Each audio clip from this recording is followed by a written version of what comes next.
internal respiration is going on to all the living cells, and where oxygen is utilized for aerobic respiration, generation of ATP, there is the internal respiration, and that is the purview of metabolism also. External respiration is our topic of discussion, and for external respiration, air must go inside the body, that is within the lungs, and it will come out by the process of expiration, and this process is going on, inspiration and expiration, and in this, and the rate, if you consider 15 per minute, 15 per minute, normal range is 12 to 16 per minute. If you take 15 per minute,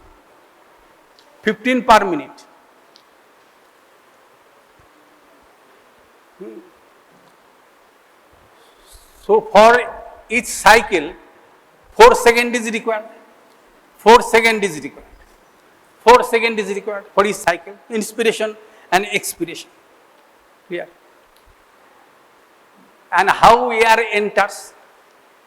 There is, whenever there is any pressure difference, then fluid moves.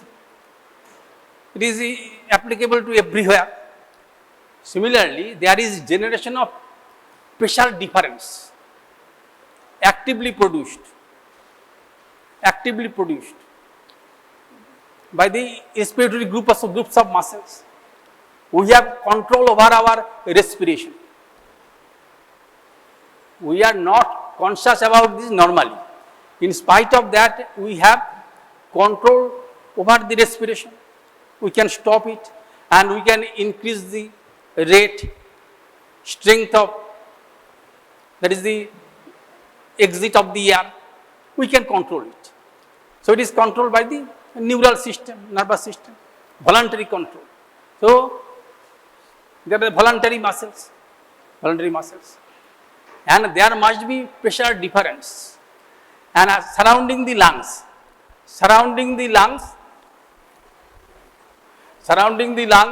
there is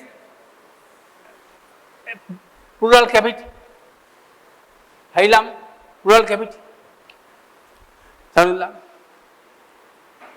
Weight of the lung differs in individuals, 550 gram to 650 gram. That is the, you will find details in the anatomy test. We are not much interested. Now that is the lungs, surrounding lungs is the pleural cavity, and it has two layers, parietal layer and visceral layer, and interpleural space or intrapleural space, and where the pressure is subatmospheric, negative. Suppose at the base it is minus 2.5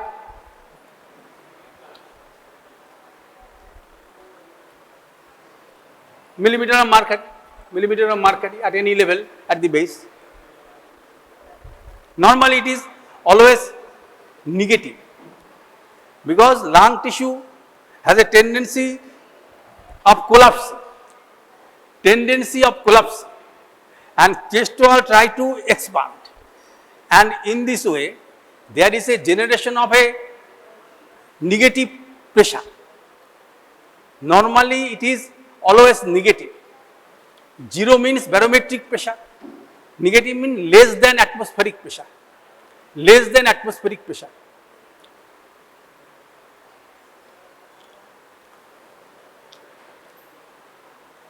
There are plenty of spaces. এগুলো কাছাকাছি বসার কি দরকার? ডিস্টেন্সই তো বজায় রাখার দরকার। সর্বত্র ডিস্টেন্স যেখানে বেশি থাকে সেখানে টিকিটের দাম বেশি হয়। তাহলে প্রত্যেকটা মানুষের কাছে একটা বিরক্তিকর জিনিস। কাজে সেই ডিস্টেন্স বজায় রাখে, সেই স্পেস যদি থাকে তাহলে কি হবে? যেমন লোকে আমাকে অপছন্দ করে, আমিও লোককে অপছন্দ করি, সবসময় ডিস্টেন্সটা বজায় রাখতে হবে। It is our prime duty to make distances. Similarly, there is a distance between them, potential space, and few ml of fluid is there, and they lubricate and they resist the separation.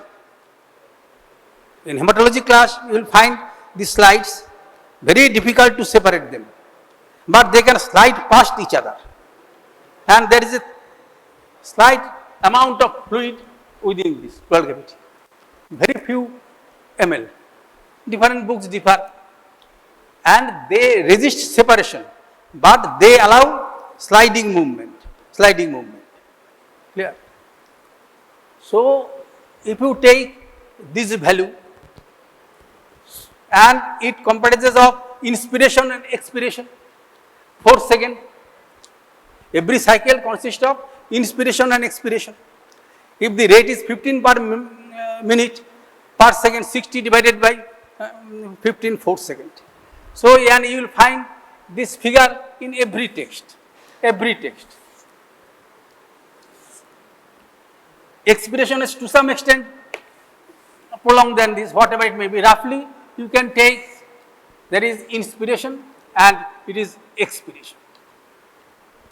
And whenever there is inspiration, there is expansion of the thoracic wall,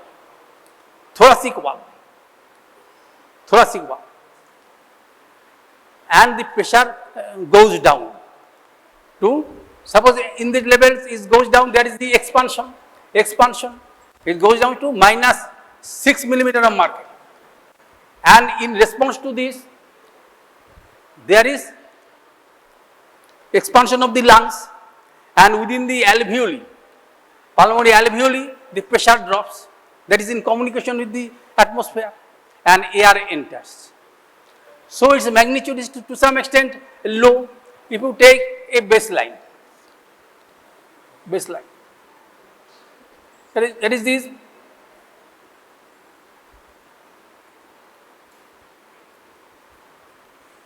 There is the minus 1 millimeter of mercury or plus 1 millimeter of mercury.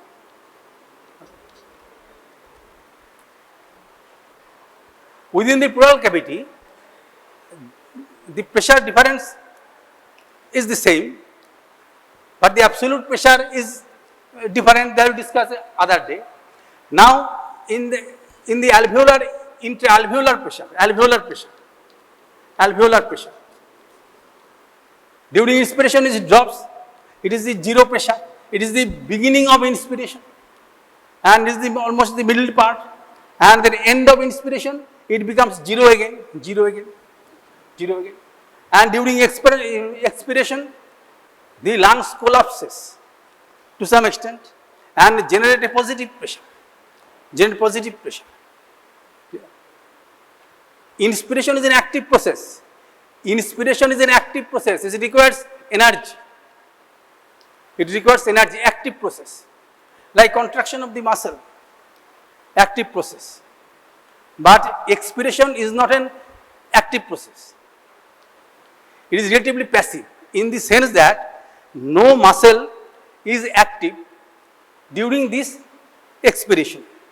To some extent, there is slight amount of contraction of the inspiratory muscles to have a braking action.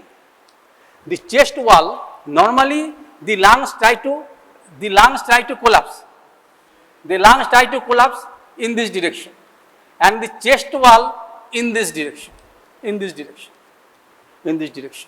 Chest wall in this direction, and lung try to collapse in this direction.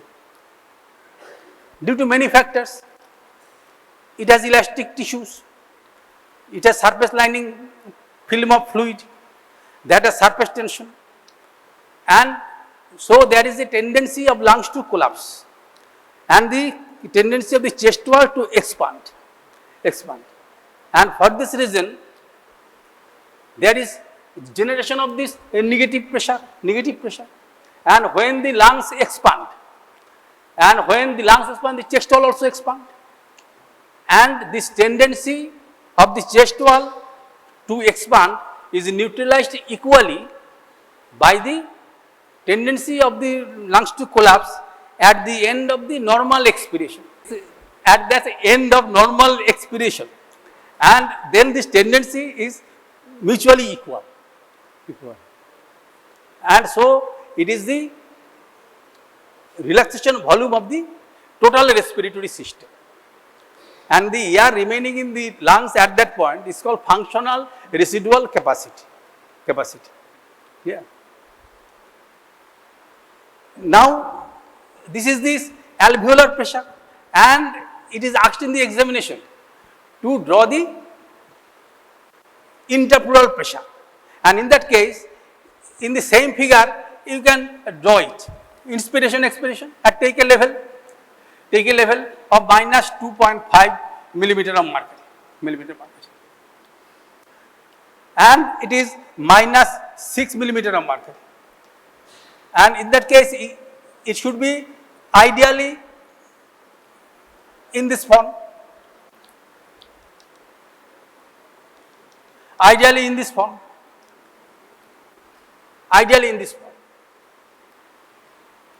It is the beginning of inspiration, it is the end of normal inspiration, and whenever at that point the tendency of the lungs to collapse is more than the tendency of the chest wall to expand. Now,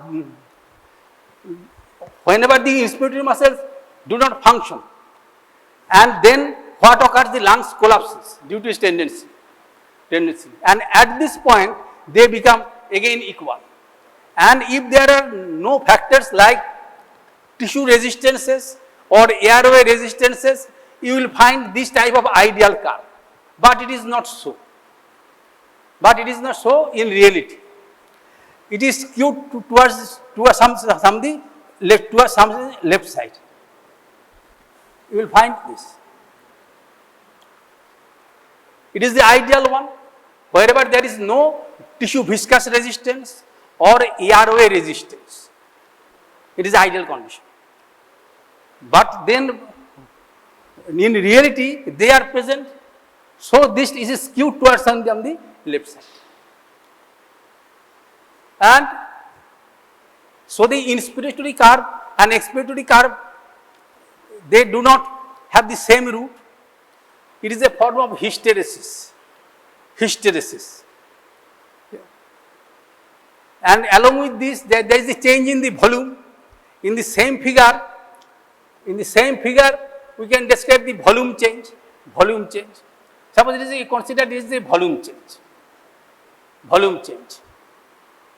And at this zero level, that is from the level of the functional residual volume, there is some increase in the volume change. This is, you can simply describe in this way, at the same level. And it is the tidal volume, half liter or so. I have drawn the figure, and it is commonly asked in the examination, not only oral or also in theory also. By means of a figure, you demonstrate what occurs during normal respiration of the alveolar pressure, intrapleural pressure, and the volume of air that enters. These are extremely easy things. And from your behavior and your performance in the examination, I am certain that you have learned to some extent. But your knowledge requires some addition. Not completely satisfactory. In your theory part. That part that I have examined. Yeah. Now you consider. Now your question is how this active normal inspiration is an active process, and what are the muscles involved. Principal inspiratory muscles are the diaphragm and external intercostal.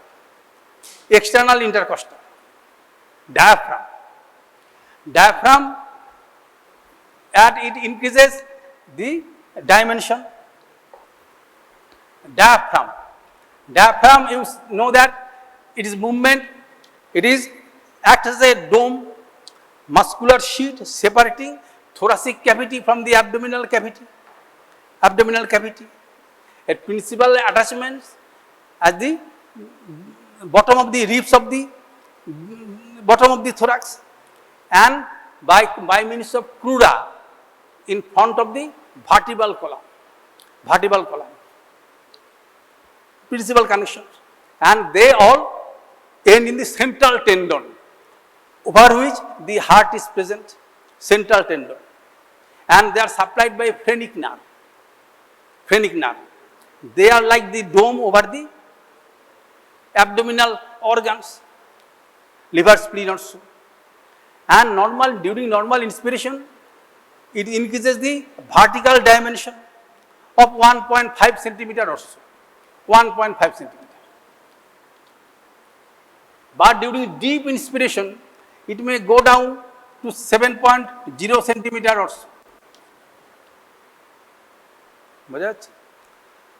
And it is responsible for 75% of the volume change, or the tidal volume, you can consider. 75% of the change. 75%. The remaining part, and due to its motion, mostly the vertical, the dimension has increased. To some extent, some lateral movement, but it is the vertical distance. And 25% that is remains is done by the external intercostal muscles. External intercostal muscles. They move from in this way, downwards and forwards, from rib to rib.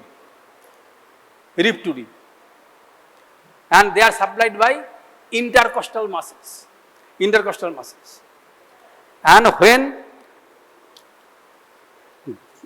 when they contract, they elevate the rib cage,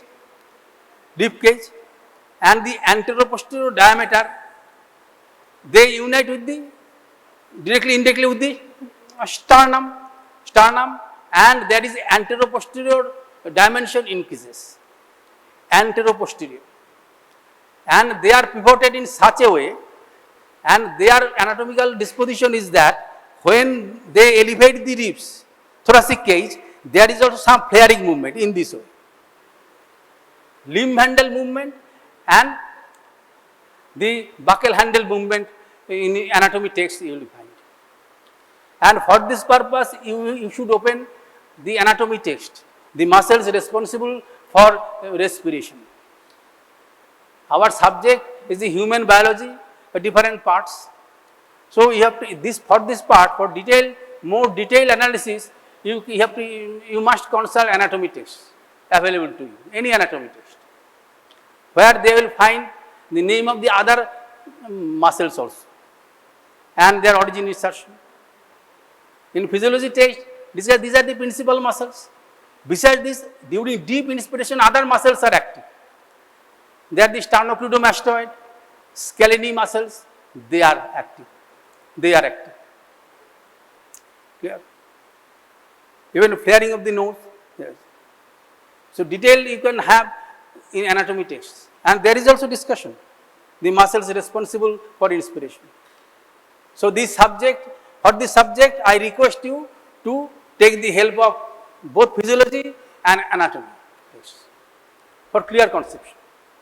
And in this way, there is all the three dimensions increases.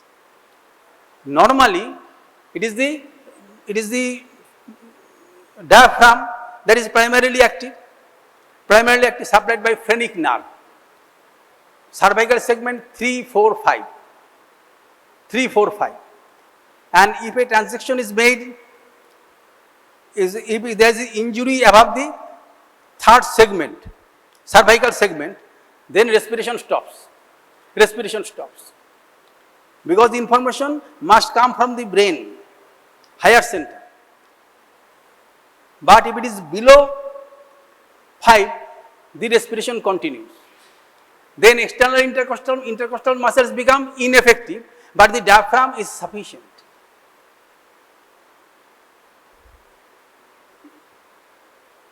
Either of this diaphragm or these intercostals, they can maintain the life of an individual. It may be levered, but it can maintain the life of an individual. If both are gone, then spontaneous respiration is not possible and death becomes inevitable. Clear? And the phrenic nerve that supplies the crural part of the diaphragm has some functions, that is, a different part of the phrenic nerve supplies this costal part that originates from the ribs at the bottom of the thorax, and they are different from this nerve that supplying the crural part, because it is possible that one may contract and other relax. As for example, during the case of vomiting, what is the requirement of the individual? In that case, the intra-abdominal pressure must increase at the same time, and these 12 fibers cross this esophageal part, and it must relax so that the stomach content can come out. So during vomiting and eructation, there is descent of the diaphragm, abdominal pressure go on increasing, but at the same time there is relaxation of the crural part so that the stomach content can come easily into the esophagus to be eliminated. So nature is made this arrangement.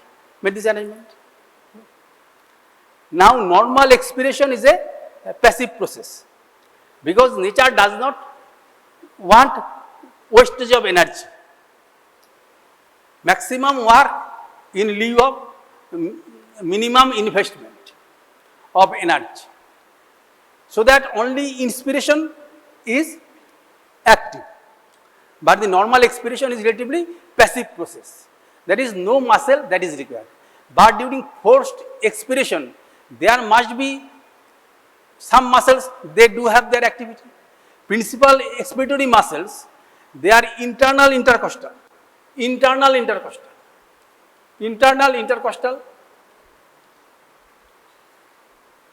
and abdominal muscles,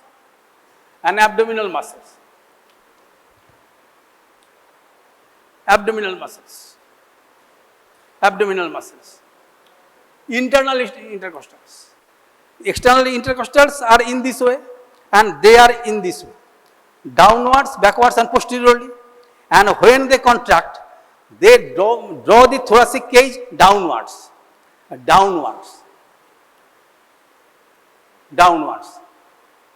It is opposite to that of the external intercostal. So the anteroposterior diameter and also transverse diameter do decrease. And at the same time, whenever there is forceful expiration, then abdominal muscle contract. The abdominal muscle when contracts, then it also draws the thoracic cage downward or inward. At the same time, it increases the intra-abdominal pressure, so that the abdominal contents push to the thoracic cavity, so that the pressure within the lungs and also intrapleural area go above barometric pressure, positive pressure.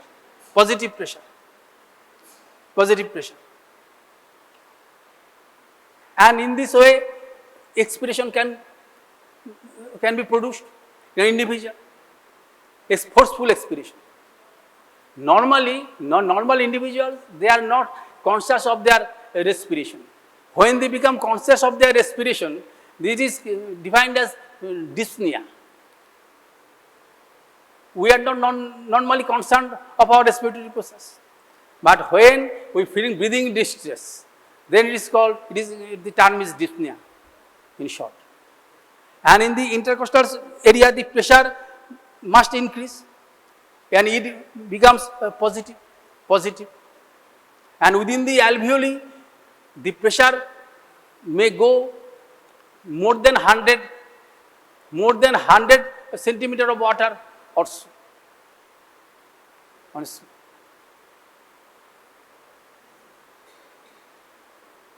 When a baby is born and there is deep inspiration, and interval pressure may go below minus 30 millimeter of mercury or so, and the lungs expand. And the tendency of the lungs to collapse is inhibited to some extent by the pulmonary surfactant. And whenever there is deficiency due to immaturity, then there is breathing distress of the newborn.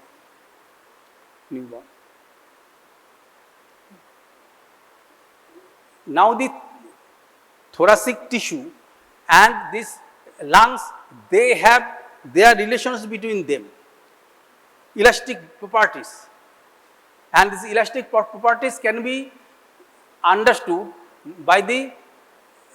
There is this relaxation pressure volume curve. That is given in every good text, and you should have some idea about that relaxation pressure volume curve,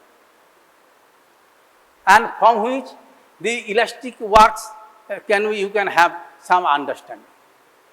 Pressure volume curve, relaxation pressure volume curve, and I am drawing this curve. It is very easy, and I have to go through the text for details.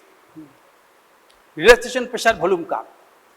The idea is that if an individual is attached to a spirometer, and there is a valve beyond the mouth, and individual can inhale actively, and the valve is shut, and there is a pressure measuring device, and the individual then relaxes. He exerts no muscular force. He allows only elastic properties of the lungs and chest wall to have their effect. Then it will be seen there is increase in the pressure. Similarly, if an individual give up some amount of air within the spirometer and the valve is shut and the individual relaxes, it has been observed that there is then pressure drop. It goes to the negative side, and in this way it can be, you can draw a curve. This is relaxation pressure curve of the total respiratory system. Similarly, that of the lungs can be calculated. When you are considering only the lungs, transmural pressure, only the lungs, and only the chest wall, and these pressures can be drawn by this relaxation pressure volume curve, and this curve is like, and you will find this curve in this way, it will be text in this way.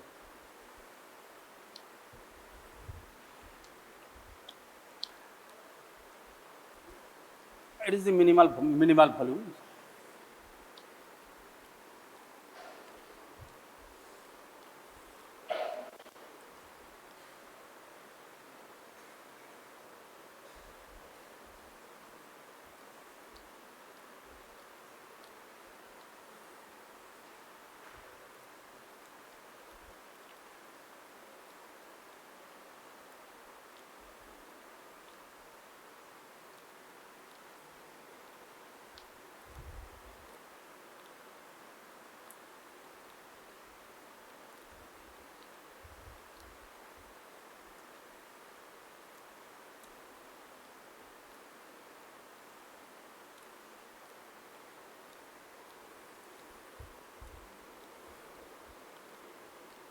I will explain this.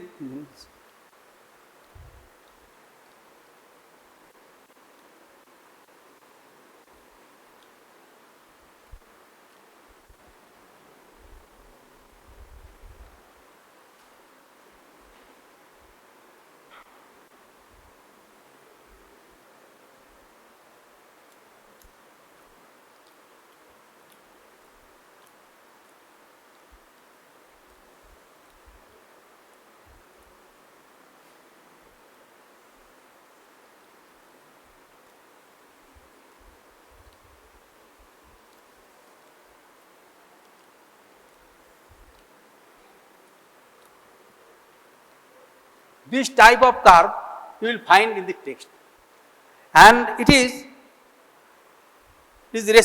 residual volume,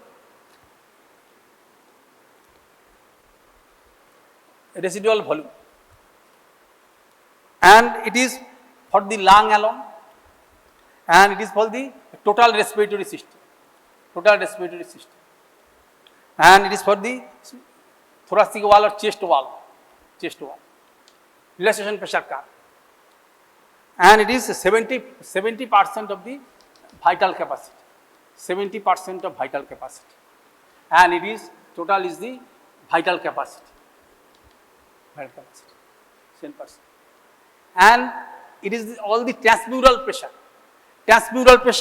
and how we will have the concept regarding this.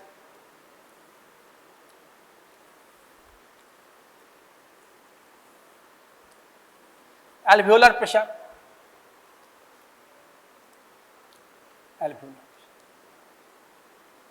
pleural pressure, barometric pressure.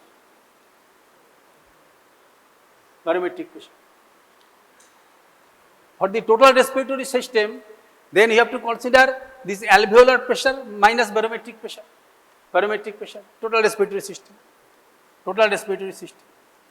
pressure, transmural pressure, it is the P alveolar minus PB, and for the lungs,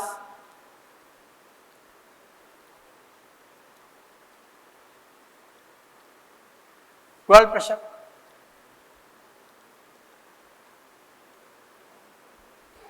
PW,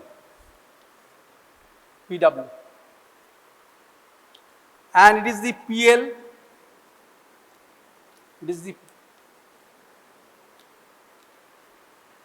P chest wall, P wall you can call chest wall.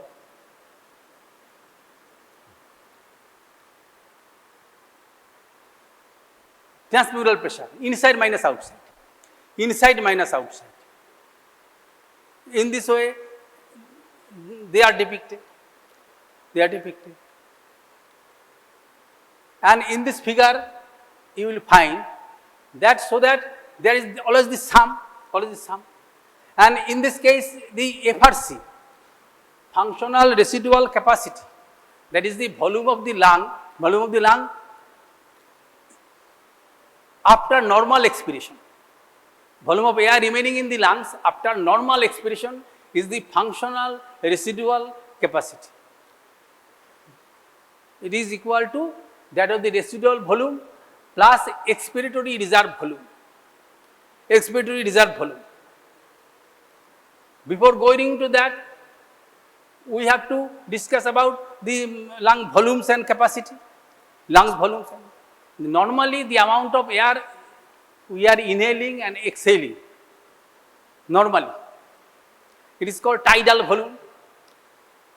Roughly in a young adult individuals, it is 500 ml or half liter.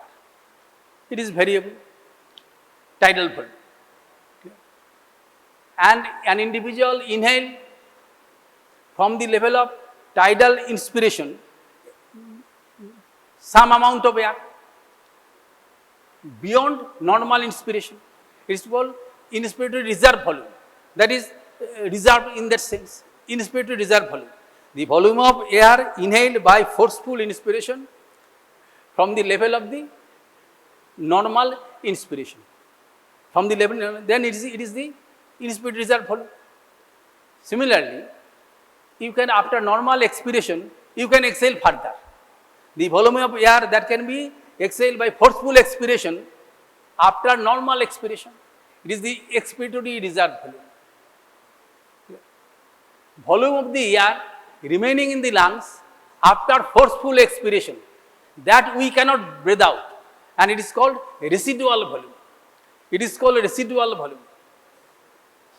Clear? Residual volume. It is called residual volume. And if an experimental animal, the lung is brought outside the body, then there is further collapse. But some amount of air remaining and that is the minimum volume, minimal volume, some minimal volume. Clear? Now, functional residual capacity is important in that sense that in this case the tendency of this chest wall to go outside is equally balanced by the tendency of the lungs to collapse in this case. And if you see this figure, and you will find that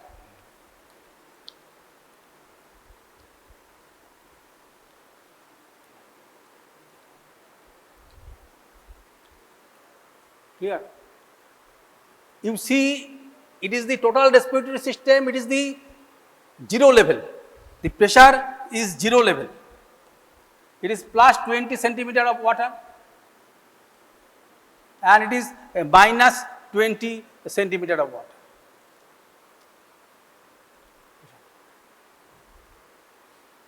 Relaxation pressure curve, the total respiratory system, it is the zero value, and it indicates the functional residual capacity. And in that case, this distance, suppose it is 5 centimeter and it is minus 5 centimeter in case of chest wall, they are equal. They are equal. They are equal. And if you consider the case of chest wall, there is no lungs, only the chest wall, and the transmural pressure you can have this, and in that case it is 70%. It is the, so it is the relaxation point of the chest wall, 70% of the vital capacity. Up to that, it will try to expand more, not contract. So there is negativity in that sense. And when it is zero, then there is crossing between this. Then if it is zero, then total respiratory system is equal to this lung. PTR is equal to PL plus P chest wall. At this point, it becomes 0, so they will be equal. So they will cut each other. Yeah. And beyond that, in that point, the chest wall will try to retract. And it is aided by the lungs, so that this distance should be equal to this distance of total respiratory system. Everywhere this relation is there, and in this way the curve is drawn.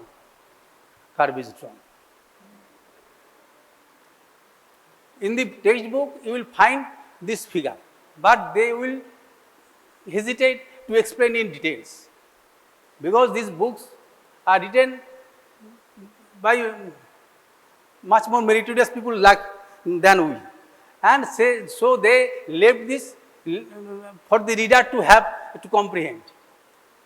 বুঝতে পেরেছো? অনেক বুদ্ধিমান লোকেরা এই সমস্ত বইগুলো লিখেছে এবং তারা মনে করেছে যে রিডার সে পড়ে এটা বুঝে নেবে, এজন্য এটা ব্যাখ্যা করেনি।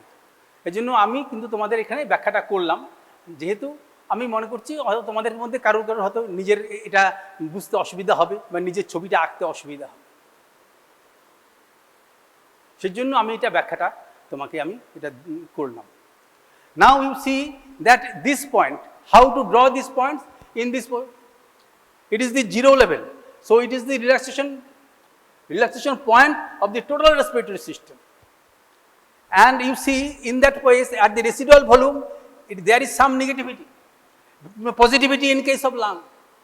So its point, it is yet, so is this minimal volume. Minimal volume is this point where it can acquire its relaxation volume. But up to this residual level, it does not attain this value.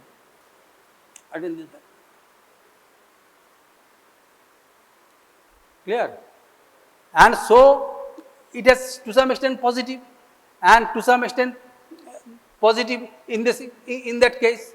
And so it is to some extent, that is this distance, ideally this distance, when you draw, this distance is equivalent to this distance. Drawing is not proper. This distance should be this distance.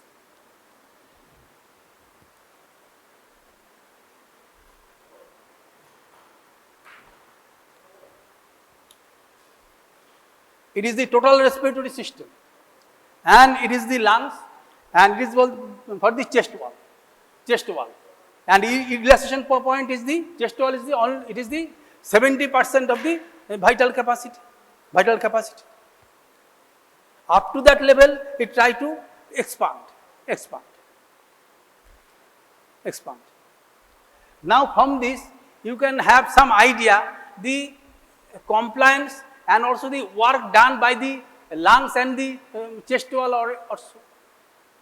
Suppose you take a volume of 500 ml, and in that case, this is this area.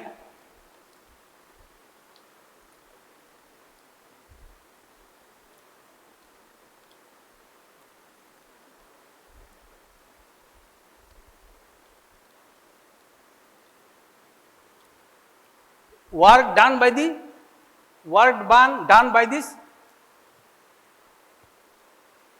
total respiratory system for a tidal volume is this area, ABC area.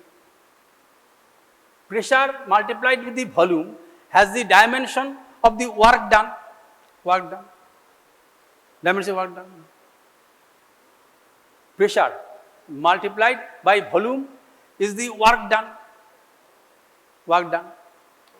So this area ABC is the work done by the total respiratory system.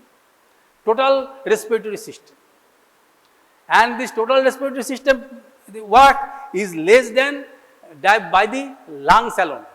And we are considering here the elastic work. We are considering here mostly the elastic work. Because static pressure volume changes, because the individual relaxes after taking inspiration and expiration. And the pressure within this mouth is the representation of the elastic behavior between the lungs and chest wall. So you can better consider it is the elastic work. So ABC is the work done by the total respiratory system, mostly elastic work. And by the lungs, it is more than that of the total respiratory system. It is A, B, D, A, B, C, D, F, D, E, A, this area of the lungs alone. So it is more than that of the total respiratory system. So how the energy is coming? This energy is lost by this chest wall. Energy is lost by the chest wall. It will trying to expand more. So it is have some helping hand, and this energy is lost from this. So the area, and so this area of this area is equal to this area.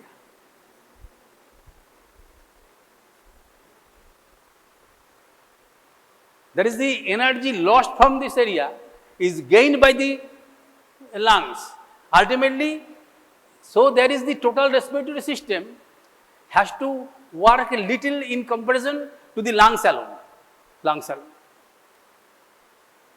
So this energy lost from this chest wall is utilized by the total respiratory system. So its work done is less than that of the lungs alone. Lungs alone. So this area AFGBA is equal to that of area AEDCA. This energy lost is gained by this. So ultimately the lungs expand. Lungs expand.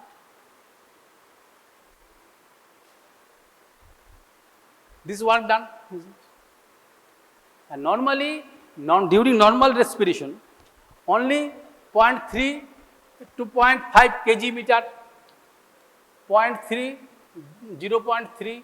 to 0.5 kg meter per minute is energy is utilized, kg meter per minute. From this kg meter per unit, you can convert it into calories. Initially joule per second and then calories, and in this way you can compare with the energy that is requirement. Very minute function of the total basal metabolic rate is required for respiration. During forceful respiration, maximum breathing capacity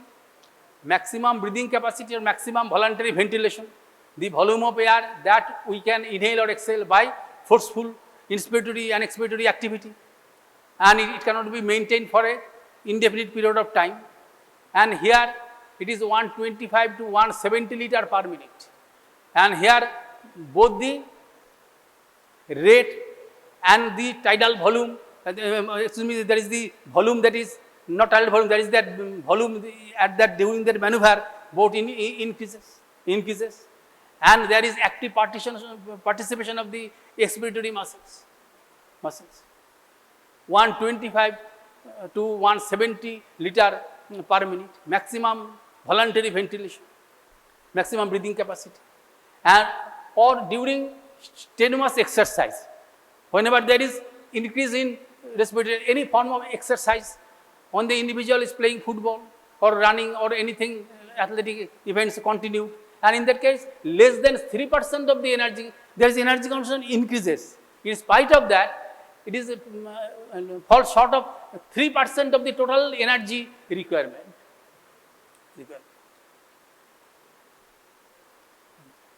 Normally, it is only 0.3 to 0.5 kg meter per minute. That is the. You compare these figures in the text. It may differ. I can have commit some mistake also. Whatever it may be, you have some idea. And it is the relaxation pressure volume curve of the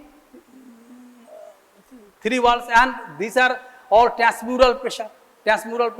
And you yourself can draw this figure.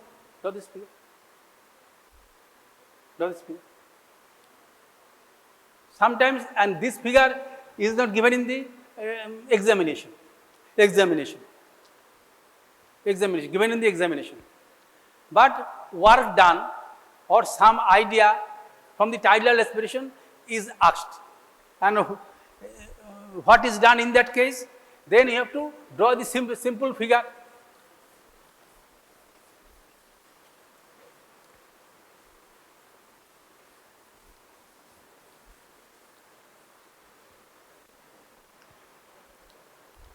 Suppose in that case,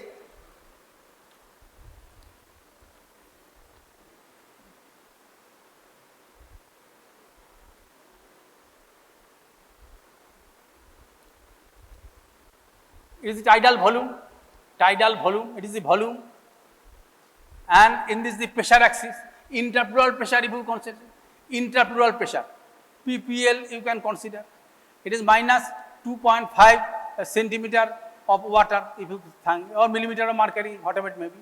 Suppose it is this, it is minus 6 centimeter of water or millimeter of whatever it may be. Now this curve is drawn in this way, there is a volume change if you take, and so it is this curve. And you see that it is curve is like this. It is inflation and it is deflation.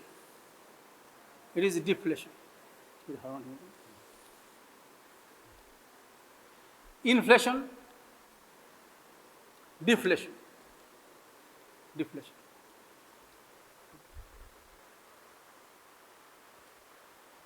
Interpleural pressure can be measured by having the intraesophageal catheter, where they can represent the pleural pressure.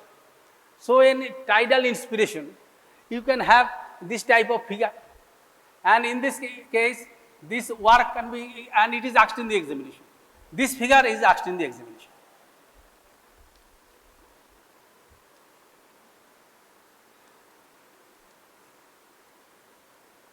This figure is asked. So the total and the elastic work during normal inspiration is AXCBA. From this point, there is inspiration, and up to this, it is you get the tidal volume, and it has different components, and in this case, you have some idea. Elastic work, that is the compliance line, if it is AXCBA, this triangle is the elastic work, plus this work, AYCXA, this, and you can divide into it into two components. This elastic work, that is AXCBA, non-elastic work is 65%. Elastic work.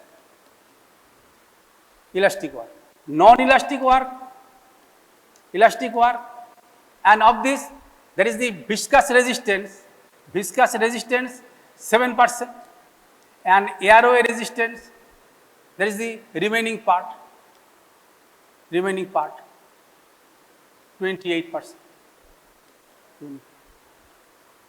So this viscous resistance is this value,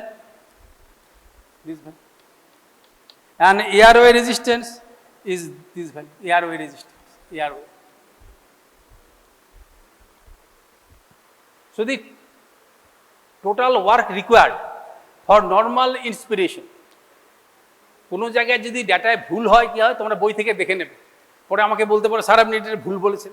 হ্যাঁ, I am ready to accept it. আমার কিছু ভুল হয়, I was not very good student, কিন্তু কিছু ভুল হয়। আমার উদ্দেশ্য হচ্ছে যে আমার যতটুকু জ্ঞান বুদ্ধি আছে তোমাদের সেখানে মানে আমি চেষ্টা করছি যাতে তোমরা খুব ইজিলি সাবজেক্টটা শিখতেও পারো, সহজ সাবজেক্ট, এবং খুব সহজেই পাস করে যেতে পারো, কোনো রকম অসুবিধা ছাড়াই নিজেরাই পাস করে যেতে পারো। নাও this work required for normal inspiration, you can divide it into, one is, there is the AXCBA, this triangular area is due to elastic work, and AYCXA, this area, there is a combined for tissue viscous resistance and airway resistance. Clear? Now you see this area, that is the during deflation or expiration, this area falls within AXCBA, and it indicates as it is within this area, so that during expiration it is a relatively passive process. So this area, there is this work heat equivalent to the area AZCBA, and it is wasted as heat. As it is falling within this area, that is the kinetic, it is the static energy. Suppose you a catapult, তুমি একটা গুলতিতে টানছো, যখন টানছো তখন তুমি শক্তি ছেড়ে দিচ্ছ, তখন সেটা নিজের জড়িয়ে বেরিয়ে যাচ্ছে। It is the nature's device. So this inspiration is an active process, and for this reason the activation of the muscles is required, diaphragm, external intercostal, and other small or large muscles. Yeah. So during expiration no muscle is required, because the gain of this, when a stone is raised above, it gains this energy, and when you let it loose, it will utilize the same energy. So the expiration, it falls within this area, so that this area AXCZA, it is the work done during expiration, but it will falling within this energy that is gained within this area, within the elastic area, and so this rest of this area AZCBA, they are, this area, there is the, is equivalent to the area, that is the heat that is lost. Heat that is lost. Yeah. So, in this way, respiration is going on, and we are taking tidal volume, and all part of the tidal volume does not entering within the alveoli, and they are, some are entrapped within the anatomical dead space, anatomical dead space and physiological dead space. Suppose during when you water the plants, within the tube some amount of water remains, and that is the dead space. So, the total, this ventilation is the minute ventilation. You have to subtract from the tidal volume the anatomical dead space to get the alveolar ventilation. So, if you take the rate of, suppose half liter as the tidal volume, 12 rate, so 6 liter is the minute ventilation, and all of it going not into the alveoli. Alveolar ventilation is less than this. Tidal volume minus dead space volume, then respiratory rate, it is 4.2 liter. And gaseous exchange is going on by the process of diffusion. And in this way, we are normal individual, we are taking 250 ml of oxygen, utilizing 250 ml of oxygen per minute, and at the same time giving up 200 ml of carbon dioxide per minute. And this exchange occurs due to partial pressure differences. In the first class, we discussed about how to calculate the partial pressure also. In next classes, we can to some extent repeat them, because some are not conscious of their deficiencies. So, I have to repeat to some extent how to calculate and gaseous exchange take place in the next classes to come. I may forget some points, and you have to go through books to complete your knowledge. বোঝা গেছে? তোমরা সব সাবালগত্ব প্রাপ্ত হয়েছে এবং তোমাদের বুদ্ধিশুদ্ধি আমার থেকে অনেক বেশি। কাজে তোমরা এখন নিজেরা কিছুটা আমরা যেটা আলোচনা করলাম সমস্ত ক্লাসেই, এবং সেখানে আমাদের যে চেষ্টা সেটা সামান্য হলো, এফিসিয়েন্সি অর্থাৎ 20%, তোমরা সেটা নিজেরা নিজেদের বিদ্যা বুদ্ধি দিয়ে করে নেবে, কমপ্লিট করে নেবে। সমস্ত জিনিস এটা প্রাইমারি স্কুলের মতন না, প্রতিটা জিনিসই একদম ধরে ধরে শিখিয়ে দেওয়া হবে, সেই সব দিন চলে গেছে। Appendages of human body have already been dealt with. How far you have read, that will be reflected in your exam papers. ঠিক আছে? Appendages, the upper and lower limbs.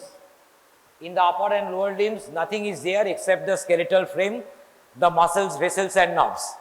Nothing more than that. In the appendages, relatively simple as compared to the trunk, head and neck. So I do not know, আমি তো খাতা দেখবো না, হ্যাঁ, আগের ব্যাচেও দেখিনি, তোমাদেরও দেখবো না, no question of seeing your answer scripts, because I don't find it obligatory to see the answer scripts of those who cannot write anything. ঠিক আছে? That's my principle. তো আমি দেখছি না, অন্য টিচাররা দেখছে, I will hear from them যে তোমরা কি পড়েছো কি পড়োনি। পড়লেও আমার কিছু আসে যায় না, না পড়লেও কিছু আসে যায় না, হ্যাঁ, because you are mature enough, adult enough. ঠিক আছে? That's the take off today's class from me. তোমাকে আমি বলে দিলাম, none of the teachers are concerned whether you are reading or not. All the teachers will be concerned in delivering their subjects according to their ability. ঠিক আছে? তুমি পড়ছো কি পড়ছো না, কারো কিন্তু কিছু আসে যায় না, এটা তোমাকে বলে দিলাম। তুমি যদি পড়ো, if you learn, if you try to read, it will be beneficial to you. যদি না পড়ো, then in some form or other you are thinking that will also do you great amount of benefit in the future. That is up to you. তার কারণ you are adult enough, you can decide your fate, your future. তো যাই হোক, limbs for that matter, anatomy of the limbs is far too easier than the anatomy of the trunk. From today we will be embarking upon the anatomy of the trunk. It is far too complex than the anatomy of the limbs. In the trunk, by the term trunk or torso, by the term trunk or torso, we mean thorax and abdomen. Our approach in learning the subject of anatomy is regional approach.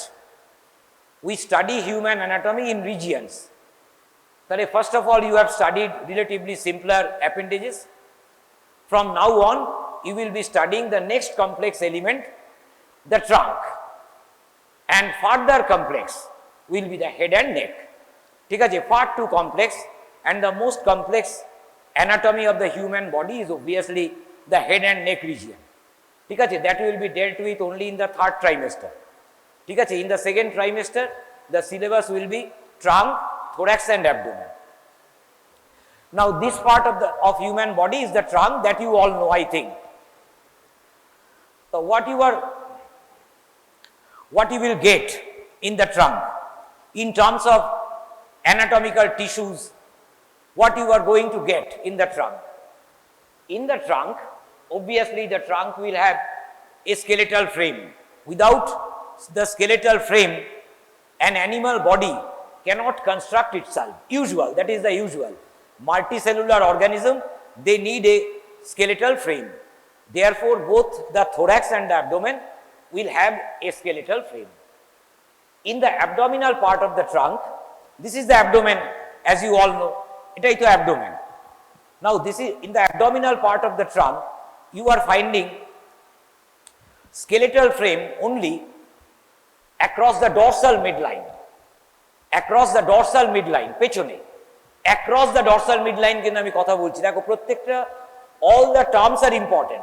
I am not saying in the dorsal midline, because if I say in the dorsal midline, it will imply that the bones will be organized in a linear fashion. I am not saying that. I am saying that the skeletal frame will be across the dorsal midline. ঠিক আছে, dorsal midline, imagine, visualize the dorsal midline. In the dorsal midline and on either side of the dorsal midline, we will be finding,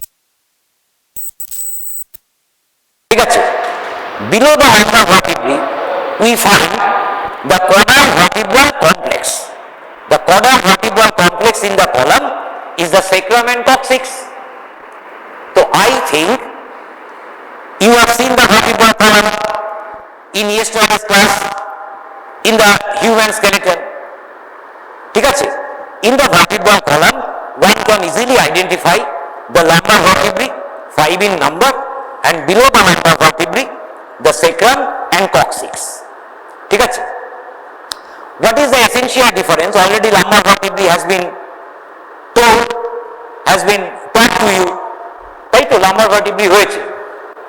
So from your common sense you tell me what is the fundamental difference between lumbar vertebrae and sacrum and coccyx. So apply your common sense and tell me. You have seen the lumbar vertebrae in the column, you have seen the sacrum and coccyx in the column. Tell me, what is the difference?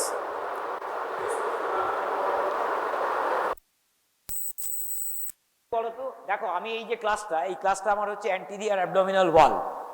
তো আমি কিন্তু দেখো syllabus bound পড়াবো না, আমি তোমায় বলে দিচ্ছি, it is not by my duty to be bound down by the syllabus and curriculum. ঠিক আছে, আমি পড়াবো না, আমি আমার মতো পড়াবো। ঠিক আছে, it will touch upon the syllabus and other things, কিন্তু আমি আমার মতো পড়াবো। other teachers আছে, যারা আছে, they will be teaching you syllabus bound. ঠিক আছে, আমি পড়াবো না। আমি গ্রস অ্যানাটমি কোনোদিন সিলেবাস বাউন্ড কিছু পড়াই না, এমব্রিওলজিও পড়াই না। ঠিক আছে, আমাকে এইভাবেই ছেলেরা অ্যাকসেপ্ট করে বা রিজেক্ট করে। It is up to you to accept me or reject me. হ্যাঁ, I don't care.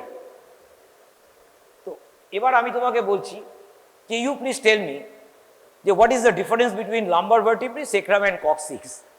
You apply your common sense. In shape দিয়ে কিছু নয়, fundamental difference বলো। In the column, if you look at the column, right from the first cervical vertebra, atlas, down to the last piece of coccyx, you closely look at the column. Barring the sacrum and coccyx, all the other vertebrae are separate elements. একটা individual vertebrae আলাদা তো, তাই না? Between the vertebrae, intervertebral disc থাকে। কলামে কি আছে আমি দেখিনি আমাদের স্পেসিমেনটা, নিশ্চয়ই ডিস্ক আছে, আর্টিফিশিয়াল, ন্যাচারাল ডিস্ক নয়, ওগুলো আর্টিফিশিয়াল দেয়া আছে, ঠিক আছে, বিটুইন দ্য ভার্টিব্রি। তাহলে right from C1 to L5, these vertebrae are free. They are distinct from one another. They are jointed together. ঠিক আছে, in the column, between them we find joints. That means they are mobile. ঠিক আছে, they can move one upon the other. Vertebral column movement is permitted. তাহলে unless the vertebrae are free to move, যদি ওসিয়াস union হয়ে বসে থাকতো তাহলে তো free to move হতো না। To allow movement in the column, most of the column is made up of free vertebrae. We find free vertebrae in the cervical part of the column, we find free vertebrae in the thoracic part of the column, we find free vertebrae in the lumbar part of the column. In the thoracic part of the column, in the lumbar part of the column, all the vertebral elements are separate from one another. They are free to move. Therefore, they are being designated as the free vertebrae. If you look at the sacrum and coccyx, 5 sacral vertebrae are there, but there is osseous union between them. In the adult, we find the 5 pieces of sacral vertebrae are united together by bone. Osseous union, একটা single বোন বলে মনে হয়। 5টা sacral vertebrae কে আমরা আলাদা করা যায় by noting the features. যখন তোমাকে when the teacher will tell you about the sacrum, তোমাকে সবকিছু বলবে, all the features are there of the vertebrae in the sacrum, but close inspection will reveal. Unless one knows, unless one knew that it is part of the column, it is difficult for a layman to say that sacrum is part of the column. কারণ একটা triangular piece of bone আছে, coccyx lies below the sacrum and it is also far too smaller than the sacrum, but there also we find 4 pieces of coccygeal vertebrae got fused to one another. ঠিক আছে, osseous union আছে। তাহলে these are being called as the fixed vertebrae. তাহলে in the column beginning from C1 to coccygeal 4, regions are cervical, thoracic, lumbar, sacrococcygeal. আমরা একসঙ্গে বলি, sacrococcygeal part of the column. In the sacrococcygeal part of the column, we are finding fixed vertebrae. The vertebral elements undergo osseous union between themselves. Over the rest of the column, the vertebrae are freely mobile. ঠিক আছে, there will be joints between the vertebrae. তাহলে এটা হচ্ছে essential difference between the sacrum and coccyx and the rest of the vertebrae. For that matter, the lumbar vertebrae. তো এটা যদি তুমি তোমার কমন সেন্স একটু অ্যাপ্লাই করতে তাহলেই বলা যেত। টিচার তোমাকে সব কথা বলবে না তো, টিচারের কি দায় পড়েছে বলো না? সেক্রাম যখন সে পড়াবে তখন সে সেক্রাম যেটা তোমার টেক্সট বুকে লেখা আছে, টেক্সট বুকটা পড়বে, পড়ে এসে he will simply narrate that. কি দরকার আছে তার এইসব বলার? কিন্তু এই কথাগুলো না জানলে কিন্তু চলে না। তোমাকে কিন্তু পড়ে তুমি একটা কম্প্রিহেন্সিভ হোল তৈরি হবে, একটা কম্প্রিহেন্সিভ এলিমেন্ট তৈরি হবে। MBBS ডাক্তার 16টা সাবজেক্ট তোমাকে পড়তে হবে, 16 সাবজেক্টস, 15 to 16 সাবজেক্টস পড়লে you will only get a graduation degree. তাহলে তোমাকে তো অ্যাসিমিলেট করতে হবে রে ভাই, তুমি কতটুকু কি পড়ছো throughout your course 4.5 years, তোমাকে কিন্তু সমস্ত কিছু অ্যাসিমিলেট করতে হবে। Unless you can assimilate, unless you can comprehend, Unless you can add the different elements in your মগজ, ডাক্তার হওয়া যাবে না। বুঝেছো? জাস্ট ওই টেক্সট বুকে যা আছে ওইটা মুখস্থ করে কিছু হয় না, ওটা মুখস্থ করতে হবে to get through the exam, কিন্তু বুঝতেও তো হবে খানিকটা, after all it is science. আচ্ছা, যাই হোক, তাহলে in the abdomen across the dorsal midline we find the lumbar part of the column. 5 lumbar vertebrae are there, one after the other. আমরা একটা skeletal frame পাচ্ছি। এছাড়া skeletal frame আর কোথাও আছে abdominal part of the trunk? Yes. Below we are finding in the column sacrum and coccyx. ঠিক আছে, পাচ্ছি কিনা এখানে sacrum and coccyx আছে। On the sides we are finding the hip bone. Outer aspect of the hip bone gives attachment to the lower limb muscles, but the inner aspect of the hip bone along with the sacrum and coccyx gives rise to an element in the human body being called as the pelvis. এই যে জায়গাটা আমাদের আছে, এই জায়গাটাকে কি বলে? pelvis. On either side hip bones আছে, পেছনে sacrum and coccyx আছে, দুটো hip bone সামনে এসে symphysis pubis তৈরি করেছে, একটা জয়েন্ট তৈরি করেছে, পিউবিক এলিমেন্ট দুটো এসে এইভাবে লাগে, symphysis pubis, ভেন্ট্রাল মিডলাইনে জয়েন্ট আছে। তাহলে এই যে এলিমেন্টটা, এটার নাম হচ্ছে পেলভিস। তাহলে তুমি যদি আজকে গিয়ে দেখো স্কেলেটনটা, you can readily identify the pelvis. সব জিনিস জানার আছে, বুঝলে? তোমার ব্যাপারটা কি, তোমার ইনকুইজিটিভনেস থাকতে হবে। তুমি যদি টিচারকে নিজে একটু পড়ে আসতে হয়, পড়ে এসে তুমি যদি টিচারকে না জিজ্ঞেস করো, টিচারের কি দায় পড়েছে বলো তো তোমাকে পড়াবার? টিচার তো সিলেবাস বাউন্ড পড়ায়, তো হয়তো সে ভুলেই গেল বলতে, সব কথা নাই মনে থাকতে পারে। এই যে পেলভিস বলে জায়গাটা, তুমি আছে গিয়ে স্কেলেটনটা আছে ডেমো রুমে, দেখবে একবার। How does the pelvic cavity look like? দুটো হিপ বোন, তুমি you have seen the hip bones, all of you. আমি জানি না তাও দেখেছো কিনা। All of you have seen the hip bones. Unite the two hip bones together. Place in your mind's eye the sacrum and coccyx. সবার কাছে তো articulated pelvis নেই, ভিজুয়ালাইজ করতে হবে sacrum and coccyxটা। তুমি তো দেখতে পেয়েছো স্কেলেটনে। Now you see how does the cavity look like? Where from this term is derived pelvis? Pelvis কথাটার মানে কি? পেলভিস কথাটার মানে হচ্ছে বেসিন। বেসিন, এই যে ওয়াশ বেসিন আছে প্রত্যেকের বাড়িতে, ওয়াশ বেসিন, বুঝেছো? তুমি দেখবে পেলভিক ক্যাভিটি এইরকম ভাবে একটা ইলিয়াক ফসি আছে, বেসিনে থাকে, তারপরে একটা এই ফানেলের মতো, বুঝেছো? এবার এই যে গোল মতো ফানেলের মতো যে জায়গাটা, ওটাকে আমরা বলি ট্রু পেলভিস, বুঝেছো? আর এই যে ইলিয়াক ফসি আছে, ইলিয়ামের ভেতর দিকটা ইলিয়াক ফসা, দেখবে গিয়ে আজকে হিপ বোন আছে, স্কেলেটার এইরকম আছে, বেসিনের এরকম থাকে না সুন্দর, ঠিক সেই রকম। তাহলে পেলভিস কথাটা এসছে সব ল্যাটিন গ্রিক, কথাটার মানে হচ্ছে basin. If one looks at the pelvic cavity, one can readily find a simile of pelvis in the basin. Wash basin আজকের দিনে, আজকের পৃথিবীতে কেউ দেখেনি, এরকম তো হয় না। আর গ্রামের দিকে লোক নাও দেখে থাকতে পারে আমাদের দেশে, ঠিক আছে? তাহলে বেসিনের মতো দেখবে। এবার এই যে পেলভিস, এই পেলভিসের স্কেলেটাল ফ্রেমে অন আইদার সাইড আমরা হিপ বোনস পাচ্ছি, পেছনে সেক্রাম অ্যান্ড কক্সিক্স পাচ্ছি। তাহলে naturally the question will come, the hip bone, sacrum and coccyx, they are forming the walls of the pelvic cavity. তাহলে do we include the pelvic cavity as part of abdomen or not? What's your idea? একটা বলো তোমার মতো করে, তুমি কি ভাবছো?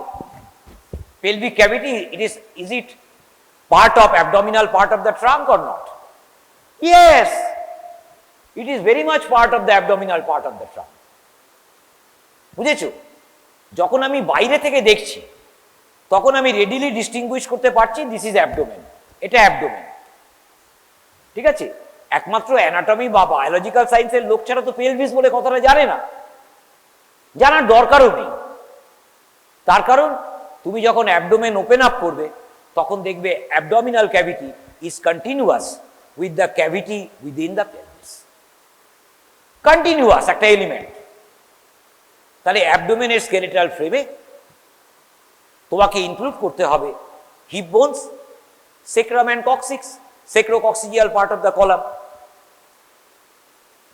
তাহলে হলো these are the skeletal elements। next, very important, এই যে ribs আছে, lower ribs and their costal cartilages in front। Ribs আছে তো, রিবসের সামনে কি আছে? এই যে রিবস ধরো এরকম ভাবে রিবস থাকে, এরকম থাকে তো, এর সামনে দেখবে, স্কেলেটনে গিয়ে দেখবে সামনে কিন্তু রিবস নেই, অন্য কিছু আছে, ওগুলো হচ্ছে কস্টাল কার্টিলেজেস। তাহলে anterior ends of the ribs are capped with costal cartilages. Via the cartilages upper ribs unite with the sternum, lower ribs they don't find the sternum, they unite between themselves। Last two pairs of the ribs, their anterior ends don't find the sternum, neither they find their fellows above, তাহলে they remain free।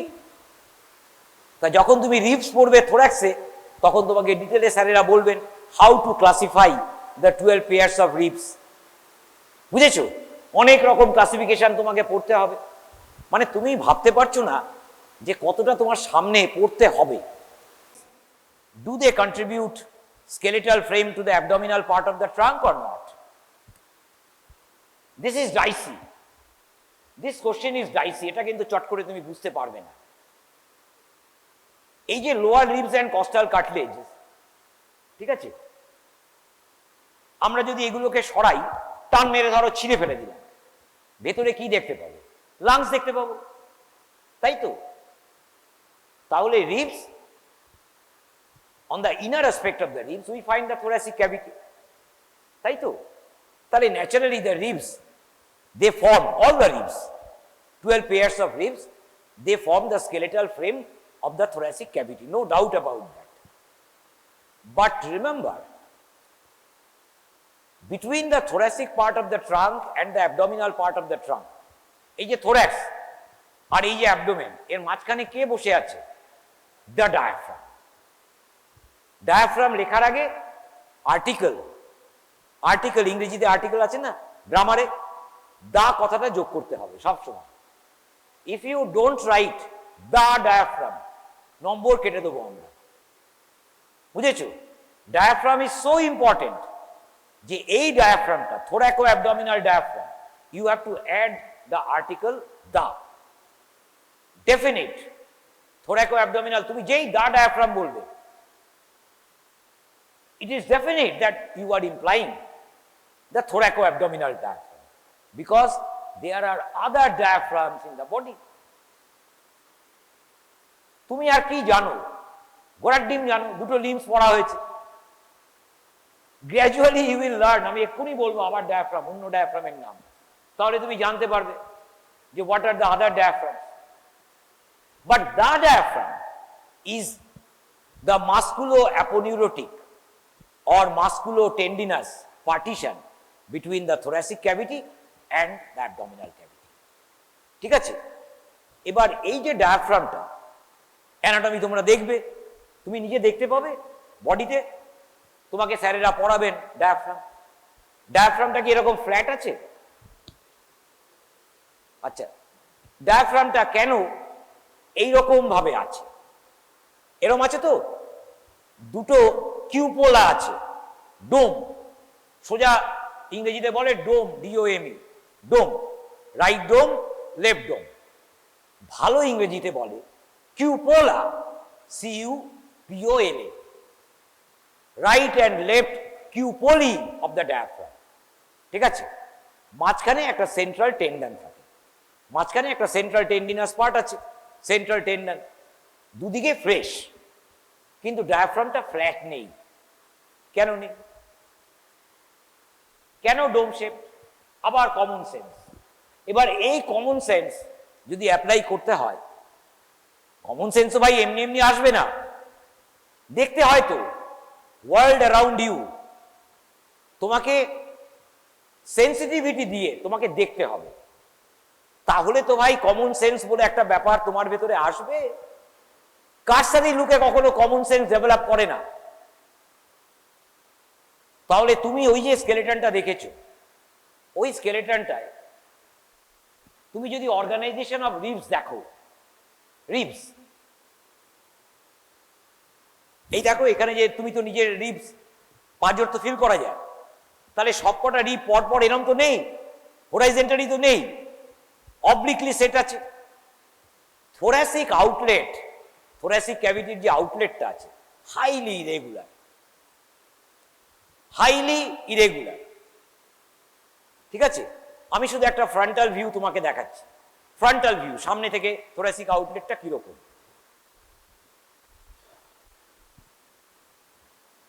আমার কাছে তো স্কেলেটনটা নেই।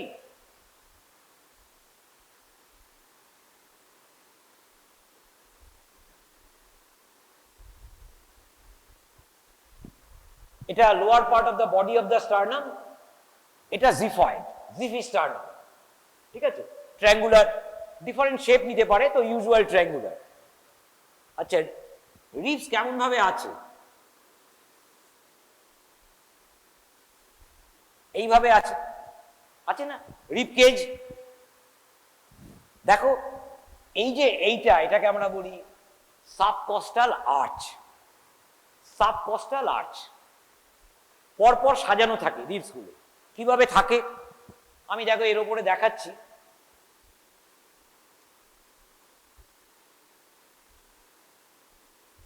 এইভাবে ribs গুলো পরপর পরপর থাকে। 7 নম্বর, 8, 9, 10, 11, 12 পেছনে, বুঝেছো? তাহলে দুদিকে রিবস আছে, এখানে জিফি স্টার্নাম আছে, তাহলে একটা আর্চের মতো তৈরি করেছে। এটাকে আমরা বলি সাবকস্টাল আর্চ। ওয়ান ক্যান ফিল, ঠিক আছে, লিভিং অ্যানাটমিতে সাবকস্টাল আর্চটা বোঝা যায়।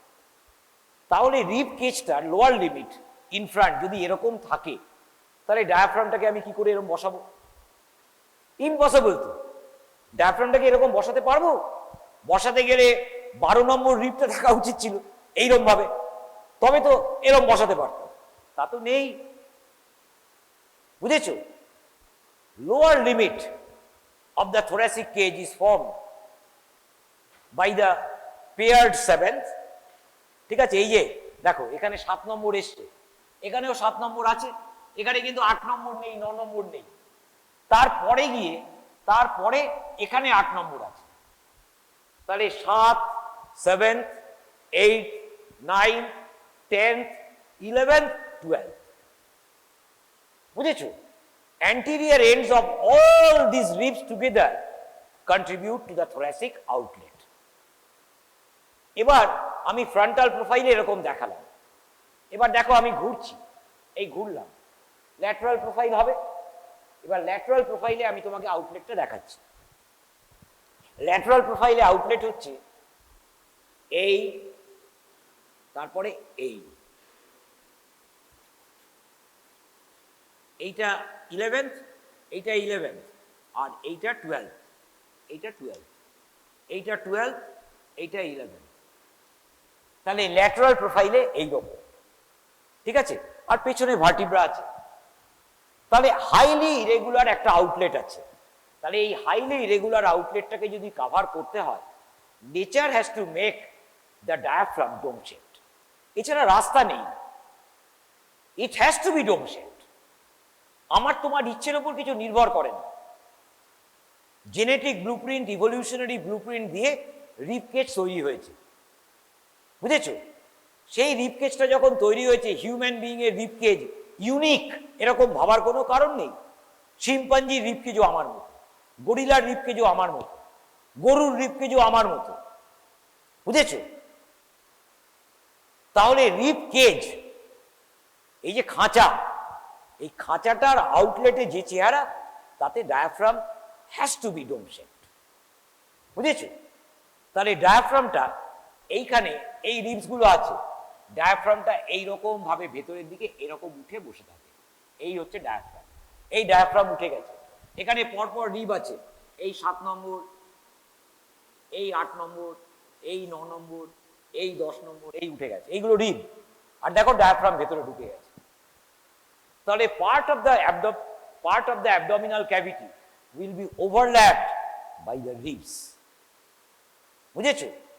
Right dome of the diaphragm, লিভারটা থাকে তো একটু ওপরে থাকে, লেফট ডোম অফ ডায়াফ্রাম একটু নিচে থাকে। তাহলে এই যে rib cage, it also contributes to limit the abdominal cavity. কাজে রিব কেজটাকে ফেলে দিলে হবে না কিন্তু। তাহলে স্কেলেটাল ফ্রেমে you have to include the lower 6 pairs of ribs, 7 থেকে 12, ওরাও কিন্তু স্কেলেটাল ফ্রেমে আসছে। এবার এরপরে যখন তুমি অ্যাবডোমিনাল ওয়াল পড়বে তখন তুমি বুঝতেই পারবে যে রিব কেজের কন্ট্রিবিউশন কি, আরো অনেক ইম্পর্টেন্ট কন্ট্রিবিউশন আছে।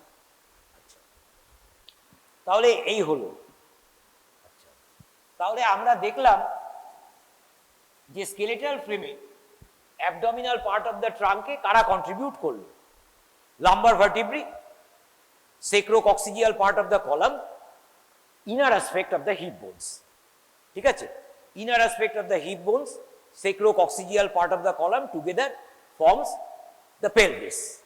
ঠিক আছে, pelvic cavity is uninterruptedly continuous with the abdominal cavity। কাজে pelvis includes, we can include the pelvis in the abdomen। আমরা আলাদা করে বলি কিন্তু pelvic viscera বলবো, কিন্তু এটা all together অ্যাবডোমেনের ভেতরে। ঠিক আছে, আচ্ছা এইবার হচ্ছে এই যে অ্যাবডোমিনাল ওয়াল ইত্যাদি নিয়ে বা আমরা থোরাসিক ওয়াল নিয়ে বলবো, কেন বলবো? বলবো এই জন্য, truncal region of human body is different from the limbs altogether. লিম্বসের অর্গানাইজেশনের থেকে completely different, because truncal region will be housing,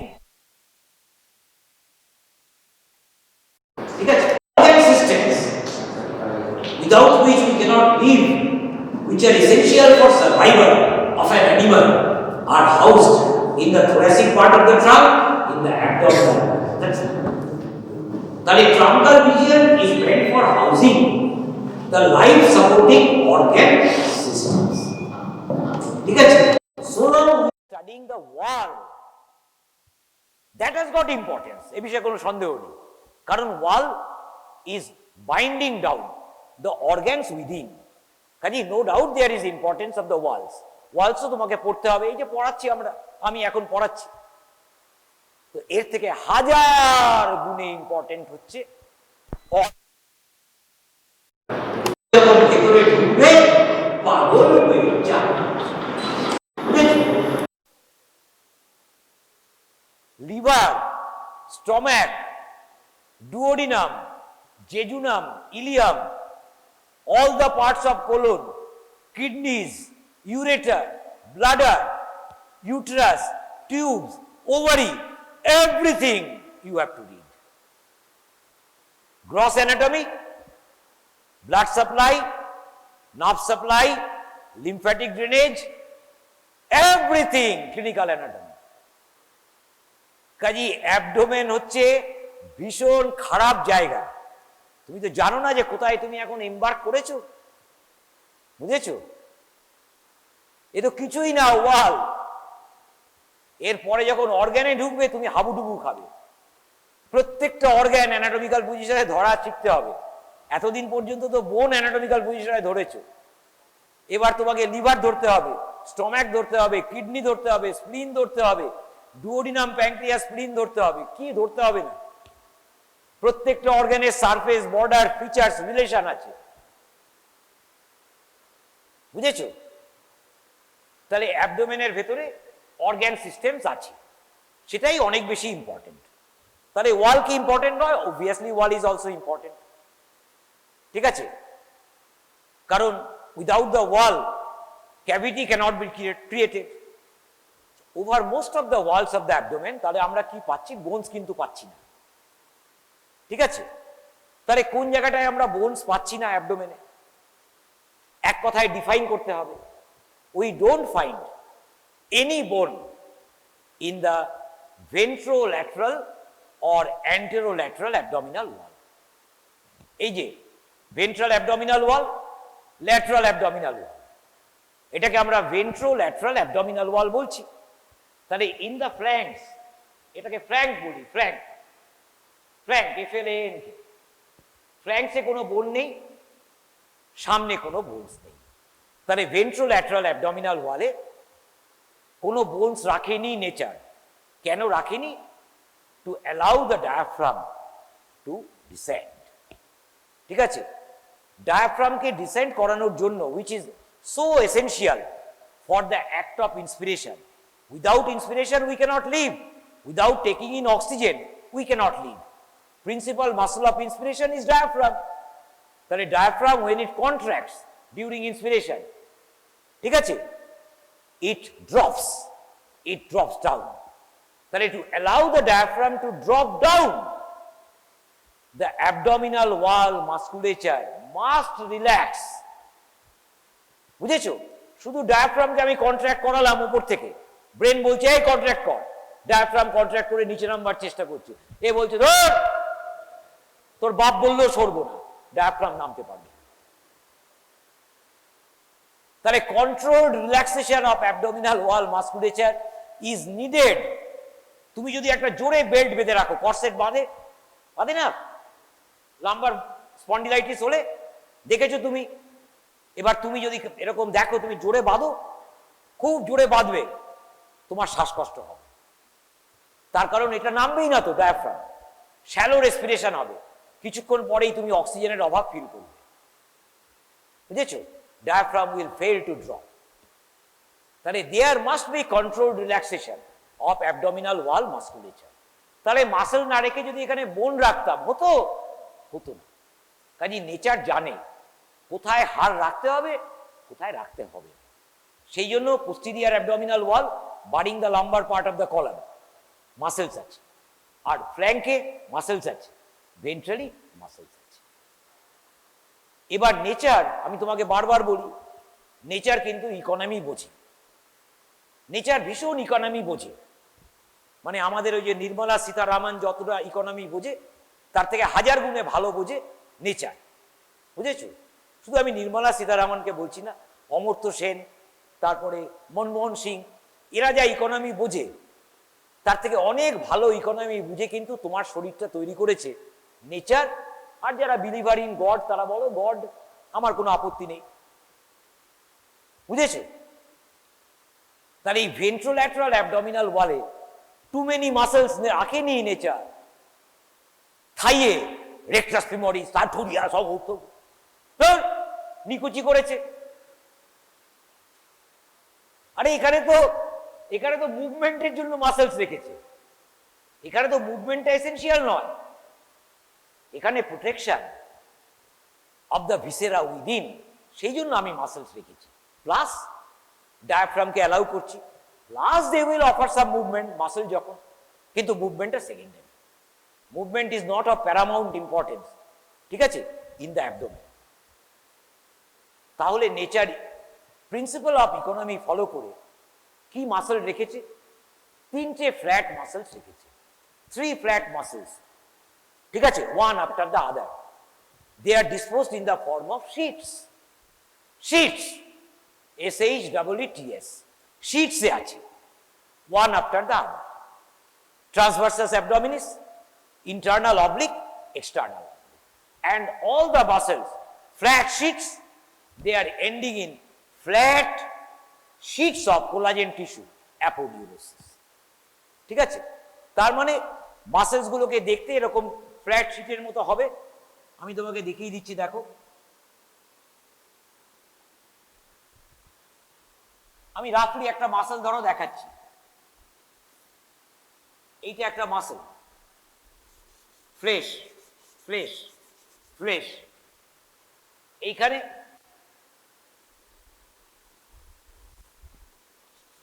অ্যাপোনিউরোসিস,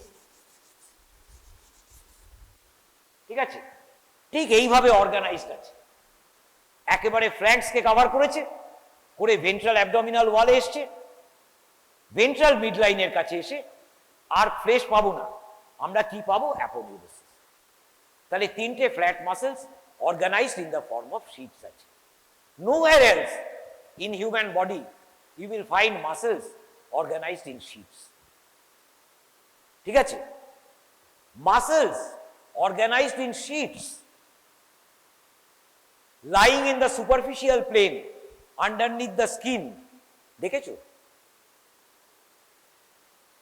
দেখেছো? বলো। তোমার হিউম্যান অ্যানাটমিতে তুমি এখনো পর্যন্ত দেখোনি, মানছি আমি। কিন্তু যারা নন ভেজ, যারা ভেজ তাদের কথা বলছি না, যারা নন ভেজ, অনেকেই নন ভেজ আছো, মাটন তো খাও, ঠিক আছে, তুমি তো দেখোনি, তুমি বলবে স্যার ওটা কি করে দেখবো, ওটা তো বিভৎস জিনিস। আরে বায়োলজিক্যাল বিইং, আমি কাঁটাটাকে ঠিক বলছি না, আমি ওইসব ডিবেটের মধ্যে যাব না, ঠিক আছে, কারণ বুদ্ধিস্টরা তো ভাবে যেটা ভেবেছিলেন ভগবান বুদ্ধের মতো মানুষ খারাপ ভাবেননি, কিন্তু for the purpose of science আমি তো কাটতে পারি, কিন্তু সেটাও অ্যানিমাল রাইটসের লোকেরা কিন্তু আপত্তি করেছে। সেই জন্য ফিজিওলজিতে এখন ব্যাঙের এক্সপেরিমেন্ট হয় না, বুঝেছো? আমাদের সময় হতো, কিন্তু এখন বন্ধ হয়ে গেছে। People are very sensitive now A days, ঠিক আছে, খুব ভালো, এগুলো খুব ভালো ট্রেন্ড, কিন্তু স্টিল মিট ইটিং হ্যাবিট, তা এমনই একটা dangerous habit, meat eating habit, এটার থেকে কিন্তু বেরোতে পারছে না মানুষ। কাজে so long people will eat meat, সেটা রেড মিট হোক, হোয়াইট মিট হোক, you have to sacrifice some animal or the other, কাউকে না কাউকে স্যাক্রিফাইস করতে হবে। তুমি বলবে না স্যার আমি তো লার্জ অ্যানিমাল স্যাক্রিফাইস করছি না, আমি তো চিকেন স্যাক্রিফাইস করছি। আরে ইডিয়েট, ওটারও প্রাণ আছে, ওটার গলায় যখন মারে না, ওটাও কিন্তু বলে আমাকে মেরো না, বুঝেছো? কাজী যারা, that muscle sheet represents part of that huge paniculus carnosus in the superficial fascia of animals, বুঝেছো? আমরা কি দেখতে পাই সুপারফিশিয়াল ফাসায়? ফ্যাট দেখতে পাই, ফ্যাটকে বলে প্যানিকুলাস অ্যাডিপোসাস। আমাদের ক্ষেত্রে কার্নোসাসটা নেই, ভেস্টিজিয়াল হয়ে গেছে, শুধু নেকে দেখতে পাই। আমরা যেটা দেখতে পাই সেটা হচ্ছে প্যানিকুলাস অ্যাডিপোসাস। অ্যাডিপোস টিস্যু মানে ফ্যাট। তাহলে এখানে তো তা নয়, এখানে আমরা ডিপে পাচ্ছি তিনটে muscle, one after the other, in the form of sheets, muscles ending in aponeurosis. From outside inwards, external oblique, internal oblique, transversus abdominis. Why they are being so called? They are being so called from the organization of their muscle fibers. In case of external oblique, in the ventral abdominal wall, we will find the muscle fibers are organized like this. Muscle fibers gulo dhoro eta external oblique, muscle fibers গুলো এরকম ভাবে থাকবে in the ventral abdominal wall, downwards and medially এরকম থাকবে। That is why it is lying superficial external and the fibers are organized in an oblique manner, it is being called as external. The next sheet is internal oblique. Again the fibers are oblique in disposition, but the fibers are disposed at right angles to the fibers of external oblique. That means fibers in the ventral abdominal wall will be like this, deep to this. External oblique কিন্তু বাইরে আছে, তার ভেতরে আমরা এরকম দেখতে পাই।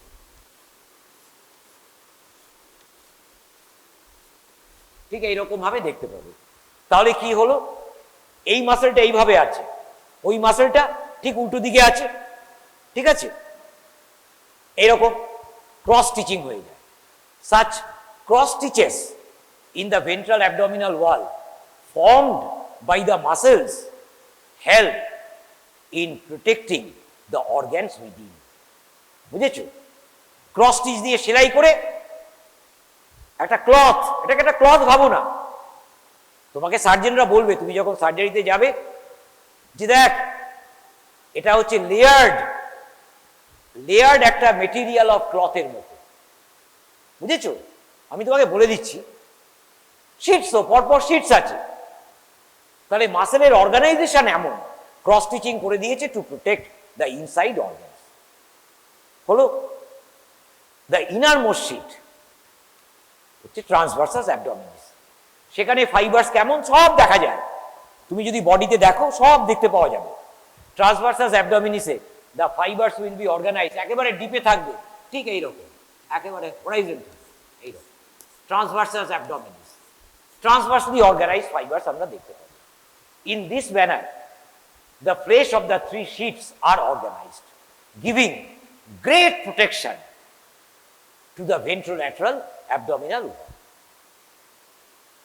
এবার centrally চলে এসো ভেন্ট্রাল অ্যাবডোমিনাল ওয়ালের on either side of the midline. এবার when the intra-abdominal pressure rises, when the intra-abdominal pressure will rise, বলো, when the intra-abdominal pressure will rise, every time, all the time when the diaphragm drops during inspiration, intra-abdominal pressure rises. ঠিক আছে, ভলিউমটা তো constant, তাই না?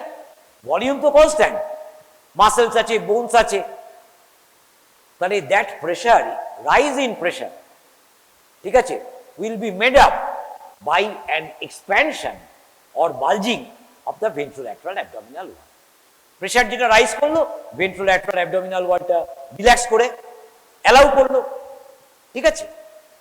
আচ্ছা, এইবার কথা হচ্ছে intra-abdominal pressure during the act of breathing it rises, ঠিক আছে, আমরা বুঝতেও পারি না, তার কারণ নর্মাল অ্যাক্ট অফ ব্রিদিং তো সাবকনশিয়াস লেভেলে হয়। আমি কি বুঝতে পারি নিঃশ্বাস প্রশ্বাস, ইন্সপিরেশন এক্সপিরেশন, সাবকনশিয়াস লেভেলে আমি শ্বাস নিচ্ছি। when it is labored তখন আমি বুঝতে পারি শ্বাসকষ্ট। কোভিড হলে বুঝতে পারবো, কোভিড যাদের হয়েছে তারা বুঝতে পেরেছে, যারা বেঁচে ফিরেছে। সোজা সাপটা কথা বলছি, সোজা সাপটা কথা বলতে আমি ভালোবাসি। যারা না, ওটা বলবো না, ওটা বললে মৃত যারা আছে তারা আমাকে অভিশাপ দেবে। আমি আশীর্বাদ অভিশাপে বিশ্বাসী নই, কিন্তু আফটারঅল তোমরা যে জুনিয়র, তোমাদের কাছে বলা উচিত। যারা ওপারে চলে গেছে তারা তো আর বলতে পারবে না।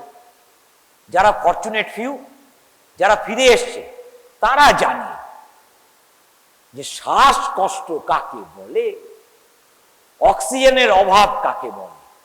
91% স্যাচুরেশনের নিচে নেমে গেলে কি যে হয়, সব আছে কিন্তু কিছু নাই, সব আছে কিন্তু কিছু নেই, বুঝেছো? Everything is there.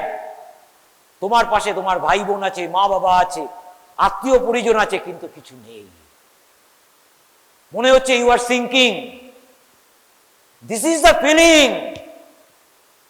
আমি তো ঘাটে যাওয়ার দিন আমার এসছে, আমি তো জানি, আমি অল্প বয়সে ভাবিনি, ঘাটে যাওয়ার দিন এসছে বলে আমি ভাবি যে হোয়াট উইল হ্যাপেন, বুঝেছো? আনলেস তোমার সাডেন কার্ডিয়াক অ্যারেস্ট হয় আদিত্য বিড়লার মতো, তো আমার তো ভাই আমি অত সুখী লোক তো নই, সাডেন কার্ডিয়াক অ্যারেস্ট হবে না। সাডেন কার্ডিয়াক অ্যারেস্টে যারা মারা যায় তারা হচ্ছে কি বলবো, মানে they are the luckiest chap in the world. মৃত্যু যন্ত্রণা তাদের ফিল করতে হয়, বাকি সবাইকে মৃত্যু যন্ত্রণা ফিল করতে হয়, বুঝেছো? তো তার মধ্যে মৃত্যু যন্ত্রণার একটা ভীষণ হচ্ছে এই ডুবে যাওয়ার অনুভূতি, অক্সিজেন ল্যাক। তো যাই হোক, এবার ইন্ট্রা-অ্যাবডোমিনাল প্রেসার রাইজ করছে। এবার ইন্ট্রা-অ্যাবডোমিনাল প্রেসার যখন রাইজ করবে, ম্যাক্সিমাম থ্রাস্ট, এটা physics, maximum thrust will be towards the ventral part of the abdominal. যখন রাইজ করে না, এই জায়গাটার উপর সব থেকে বেশি চাপ পড়ে। And nature knew that.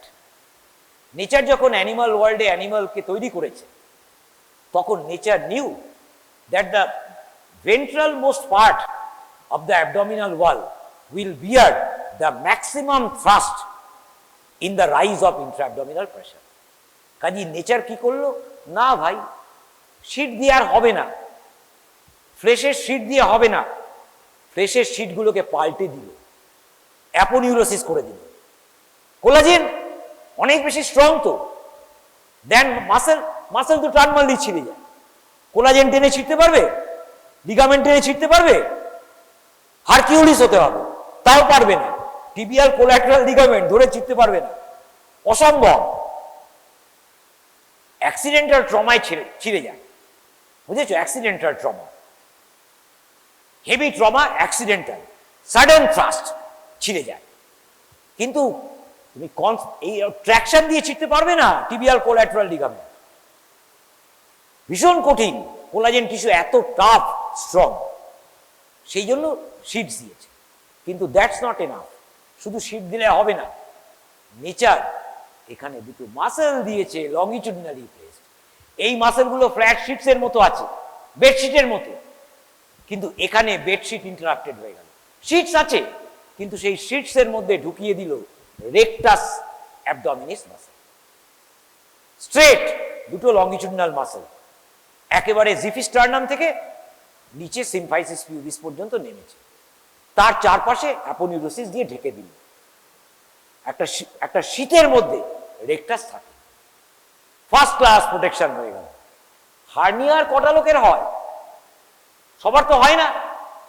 Because of this natural protection provided, natural protection বলে দিয়েছি, কাজে আর নেচার বলবো না। Because of the natural protection offered to us, ঠিক আছে? এইবার কথা হচ্ছে, তাহলে মাসেলের নাম আমি সব বলেছি, কিন্তু মাসেল সম্বন্ধে আরো অনেক বলতে হবে। মাসেল মানে origin, insertion, nerve supply, action. যা তুমি লোয়ার লিম্বে পড়েছো এখানেও তাই। Everything you will get in your book, ঠিক আছে?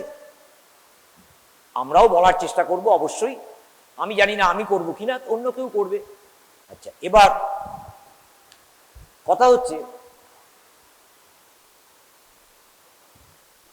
আমি এই যে বলছি in the form of sheets আছে এখানে, এই জায়গাটার কথা ভাবো, তারপর এখানকার কথাটাও বলে দেবো। এখানে আমি কালকে যে 75 জন ছেলে ছিল ওখানে ভেতরে, তাদের বলেছিলাম, কিন্তু কারসারি বলেছিলাম। ধরো এখানে আমি একটা ইনসিশন দিচ্ছি টু ওপেন আপ, এই যে ventral abdominal wall lateral to the rectus abdominal, আমি এরকম একটা ভার্টিক্যাল ইনসিশন দিচ্ছি to open up the abdominal cavity, ঠিক আছে? অ্যাবডোমিনাল ক্যাভিটিতে ঢুকবে, ঠিক আছে? To handle some of the organs. তাহলে what are the layers that I will encounter one after the other from superficial to deep.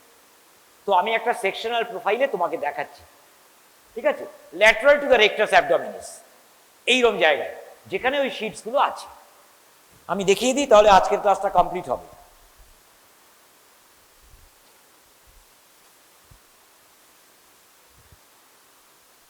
তুমি কি দেখবে? আমি কি তোমাকে দেখাবো? আমি তোমাকে দেখাবো এজ, কাট এজ, কাটছি তো, ছুরি দিয়ে কাটছি, স্ক্যালপেল দিয়ে। আমি তোমাকে কাট এজটা দেখাবো পরপর লেয়ার্স করে।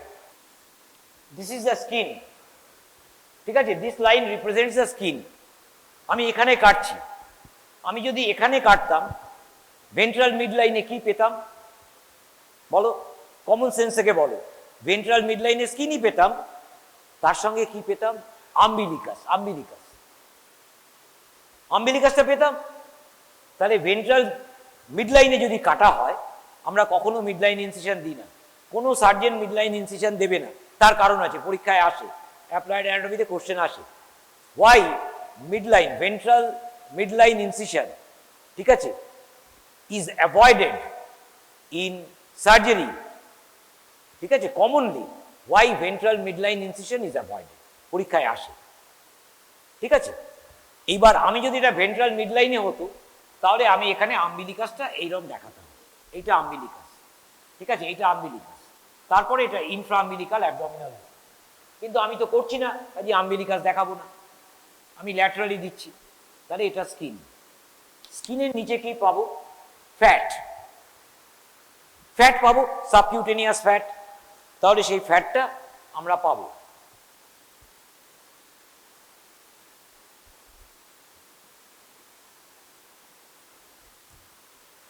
ঠিক আছে?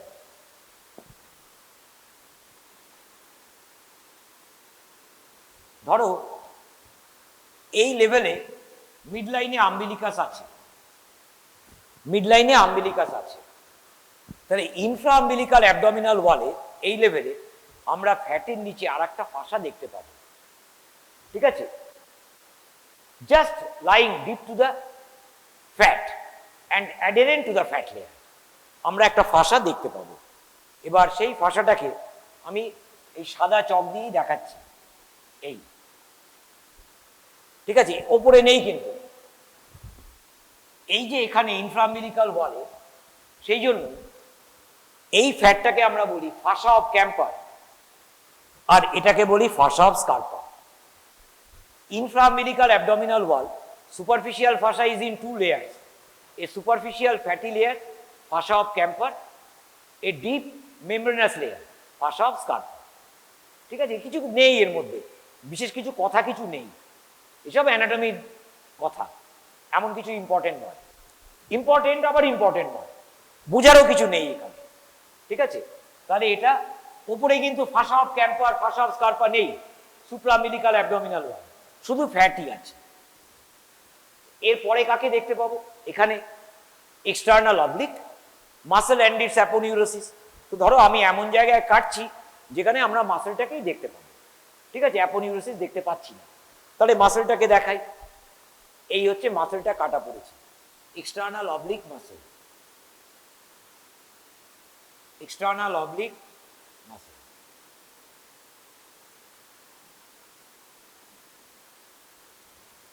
আচ্ছা, মাসেলটা আমি পার্টলি ফ্রেশ আর পার্টলি অ্যাপোনিউরোটিক ইচ্ছে করে করছি, পার্টলি ফ্রেশ পার্টলি অ্যাপোনিউরোটিক ইচ্ছে করে করছি, তার কারণ অ্যাপোনিউরোসিস অনেকটা জায়গা জুড়ে থাকে, কিন্তু এক্সটেন্ট অফ দ্য মাসেল শীটের মতো, তো অনেকটা জায়গা জুড়ে অ্যাপোনিউরোসিস থাকে, আবার অনেকটা জায়গা জুড়ে ফ্রেশ থাকে। তাহলে এটা আমি পার্টলি ফ্রেশই পার্টলি অ্যাপোনিউরোটিক করা উচিত, আমি করে দিচ্ছি। ঠিক যে ফর্মে আমি দেখাচ্ছি এই ফর্মে পাবে না, যাই হোক তুমি বই দেখলে বুঝতে পারবে, আমি অত এখন বলার সময় নেই। আমি এই জায়গাটা অ্যাপোনিউরোটিক করে দিলাম, অ্যাপোনিউরোটিক,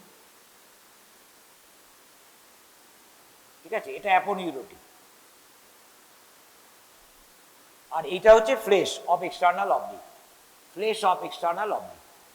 তাহলে মাসেল আছে, অ্যাপোনিউরোসিস আছে, নেক্সট কি আছে, ইন্টারনাল অবলিক, ঠিক আছে। এবার ইন্টারনাল অবলিক কে আমি দেখাবো, ঠিক একই রকম ভাবে দেখাবো, আমি একটা অন্য কালার দিয়ে দেখাচ্ছি, ব্লু কালার দিয়ে দেখাচ্ছি, টু ডিফারেন্সিয়েট। এইটা হচ্ছে ফ্লেশ অফ ইন্টারনাল অবলিক, এটা ফ্লেশ, আর এইটা ইন্টারনাল অবলিকের অ্যাপোনিউরোসিস, অ্যাপোনিউরোসিস।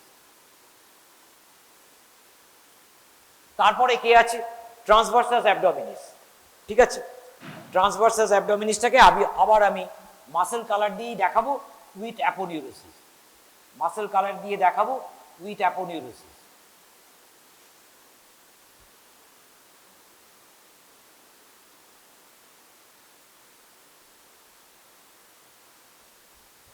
তাহলে কটা লেয়ার হলো, skin, superficial fascia in the form of fat, external oblique, internal oblique, transversus, ঠিক আছে। তাহলে 1 2 3 4 5, underneath or deep to the transversus abdominis muscle we find a thin fascial layer, fascia transversalis. তাহলে that thin fascial layer I am representing that with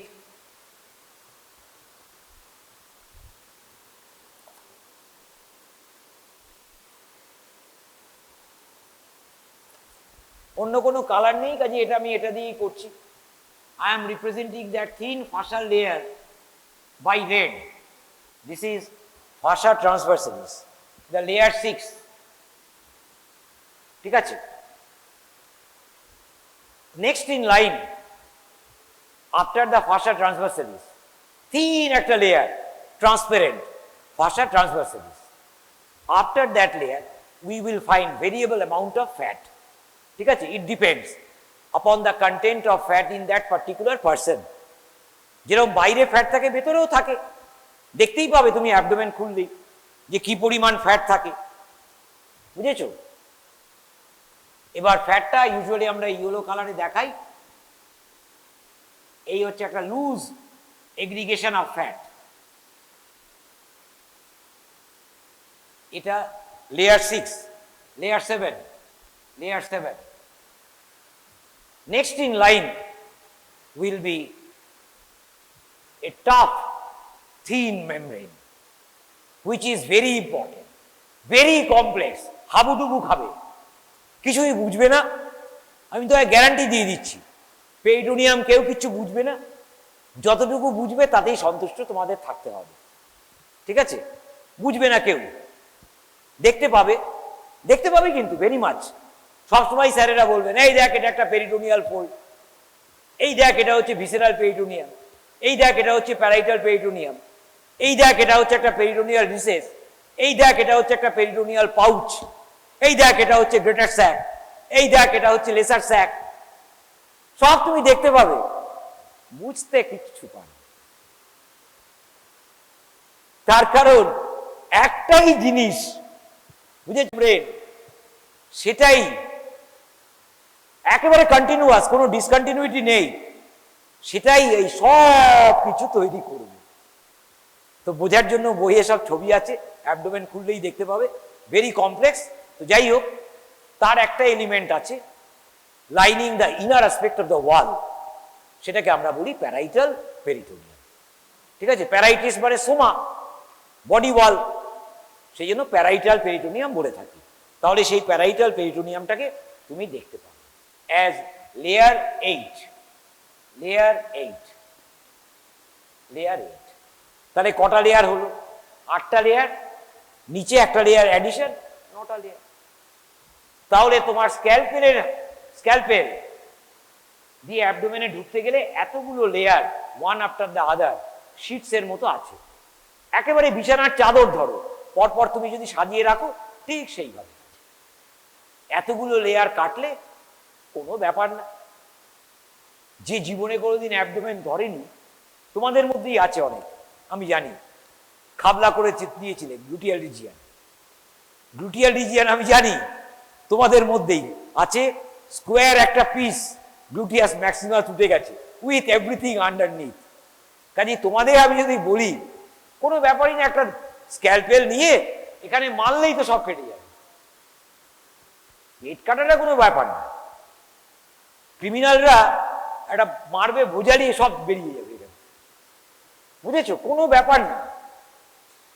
আমি দেখেছি মেরেছে এখানে রুস্তাম, আমার পাড়ার একজন অ্যান্টি সোশ্যাল দাদা ছিল, তাকে মারলো, এইখান দিয়ে এরকম চালিয়েছে, পুরো সব কিছু বেরিয়ে গেছে। অ্যান্টি সোশ্যাল তো, এবার ওইগুলোকে চেপে ওই দাদা ভর্তি হলো মেডিকেল কলেজে, বেঁচে গেল, বুঝেছো? পৃথিবী সম্পূর্ণ, তোমরা তো জানি না ডার্ক সাইডস অফ মেট্রো সিটিজ তুমি জানো কিনা, আমি সব জানি, ডার্ক গুড সব দেখা আমার, বুঝেছো?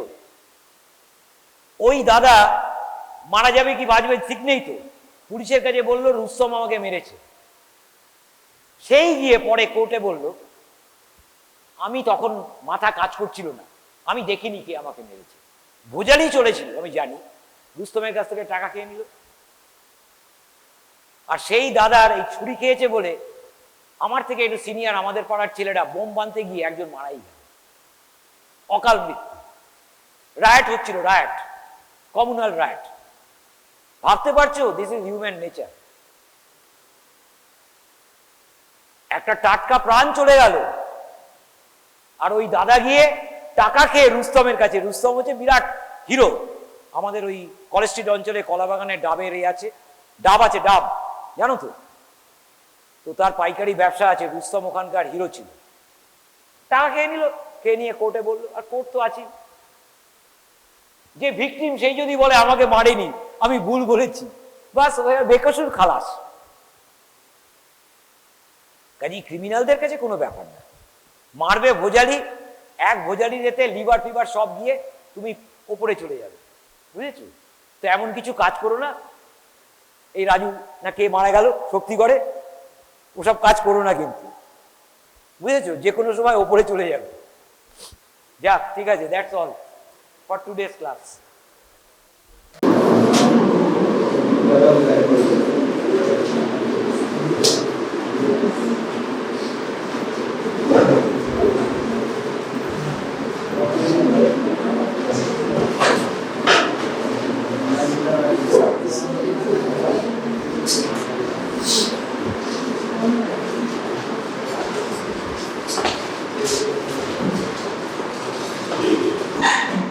Is there anyone who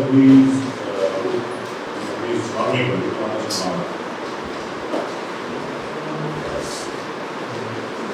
Is there anyone who understands Bangla? Anyone? Who understands?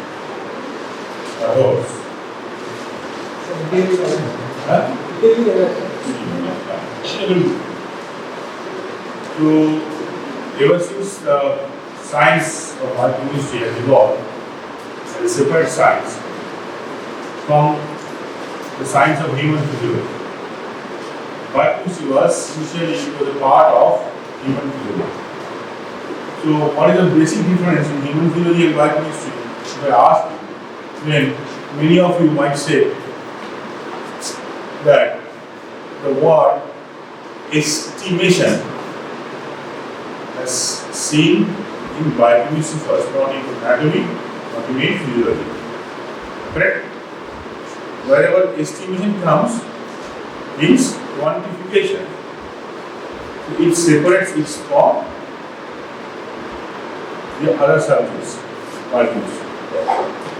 Estimation of serum parameters, estimation of plasma parameters, estimation of such and such, some metal ion, sugar, urea, etc. etc. Fine. Now, is it there in microbiology? Mostly not, because this microbiology is different. They identify, they find out that is there or not, qualitative, as well as they have some other ways of measurement. Immunity response, based on immunity, whether it is immunity to the body or not. But when it comes to, suppose if I ask you a glass full of sweet water, if I ask you how much sweet it is,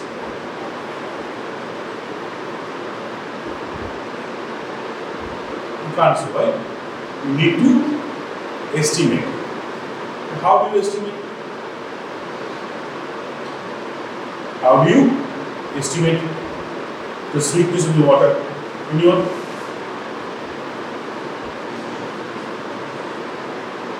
Why this law has evolved,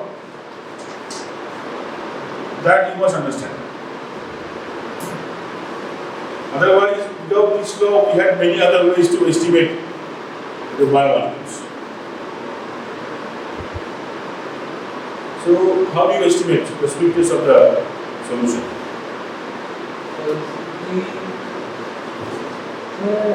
So this law tells about This law tells about what I know.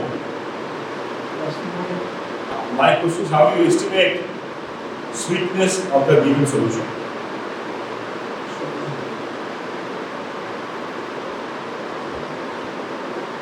You have to estimate how much sugar is dissolved in 1 spoon, 2 spoon, 1.5 spoon, 1/4 spoon, right? Like that.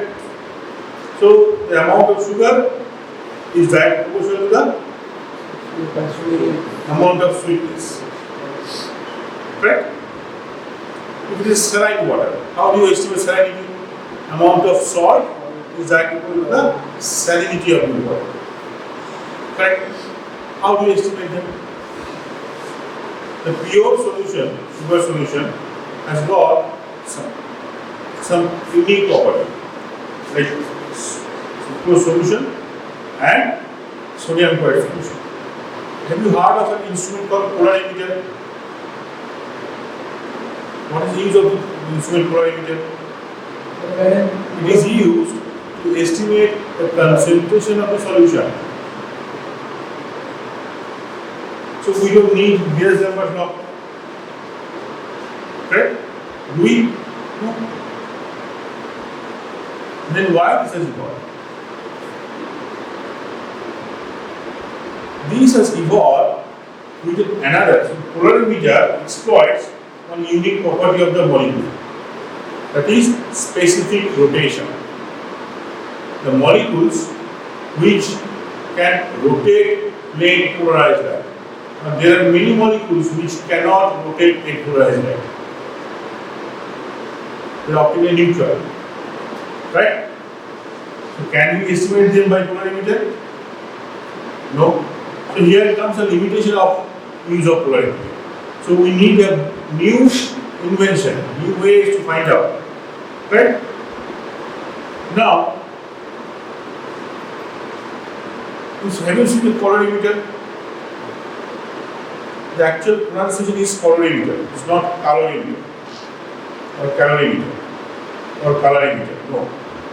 Pronunciation is, it may sound wrong, but actual pronunciation is polarimeter.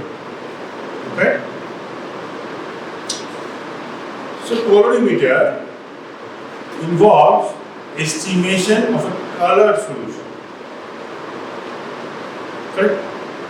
Now if I say this polarimeter is based on this Beer-Lambert's law. Beer-Lambert's law. Why? Because whatever amount of color is present in a solution, it will absorb some amount of light. And it will reflect a particular wavelength of light which will determine the color of the solution. This shirt is red. Why? Because there are certain chemicals in the fibers which reflects the red color. This t-shirt is yellow because it reflects the wavelength which belongs to yellow band. Black, white,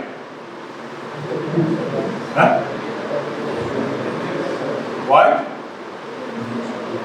black reflects everything, absorbs it, and white reflects everything. So that's why. So Beer-Lambert's law, there are two laws.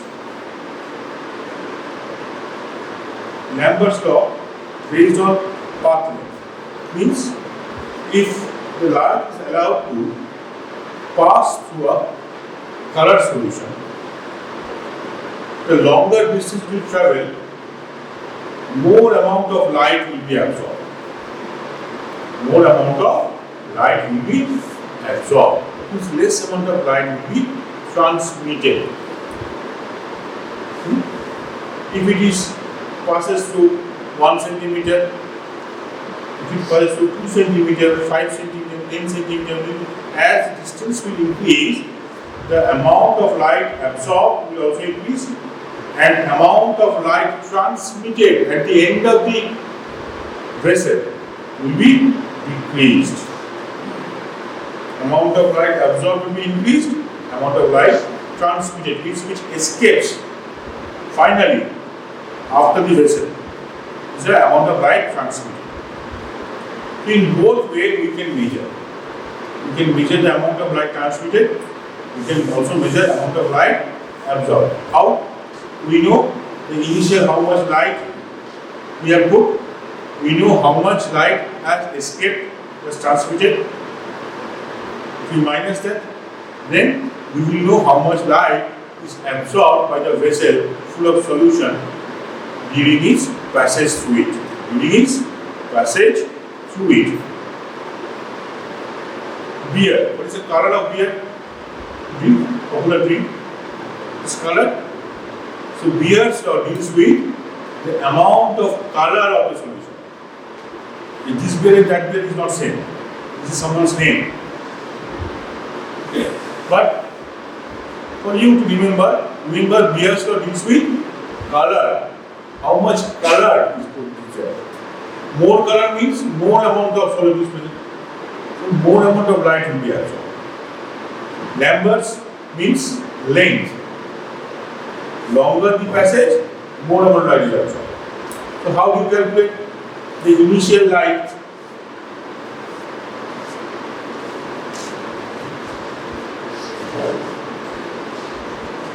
I is equal, right? Is equal to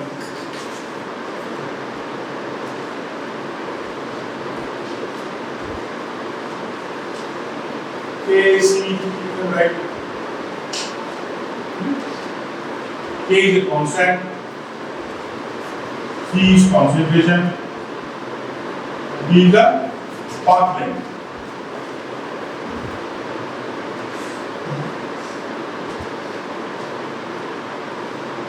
Right? I don't want to go into detail. K stands for logarithm of E, something like that. Okay. Now let's I is equal to KCT. So amount of light is around this one, you can multiply here, get this one. Okay. So this is, if you remove this, then it will become directly proportional to the concentration and pathway. So Beer's law says this one, Lambert's law says this one.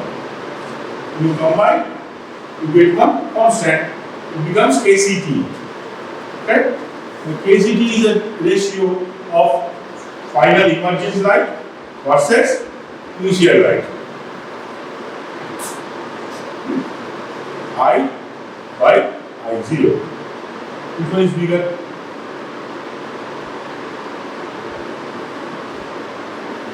I0 is more higher or I is higher? I is the light which is transmitted, which is absorbed. So I0 is always higher. Right? So I by I0 will come in point, less than 1. When you go for transmittance, just reverse it. When you go for transmittance, just reverse it. Okay? Fine. So the amount of light absorbed, if you say, just remove I0. Amount of light absorbed is directly proportional to the concentration and the path length of the vessel. So we will use it. Now, if we make this path length unity,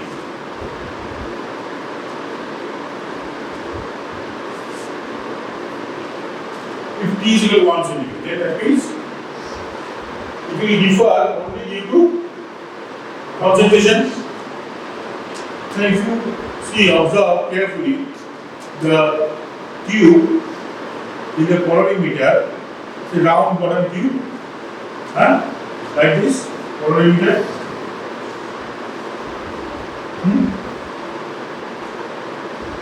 This distance is 1 centimeter.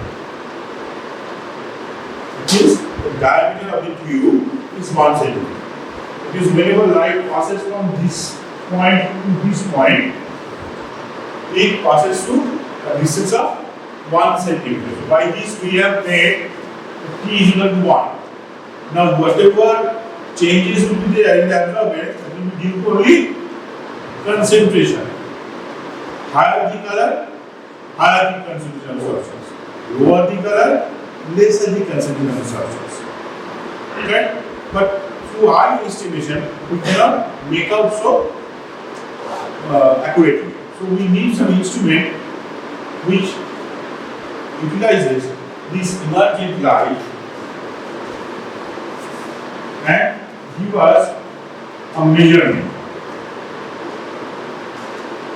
When the light used in this way of measurement is between wavelength 400 to 700 nanometer, we call that instrument colorimeter. We call that method colorimetry or photometry. Colorimetry or photometry. When the light used is having wavelength below 400, we call it ultraviolet. Below 400 means ultraviolet. Wavelength less means frequency higher, so ultraviolet range. So that's called spectrophotometry. The process is called spectrophotometry. The instrument is called spectrophotometer. Clear? When it goes beyond 700 nanometer, we call it infrared spectroscopy. What beta? Infrared IR spectroscopy. Infrared spectroscopy. So we have this wide range of wavelength.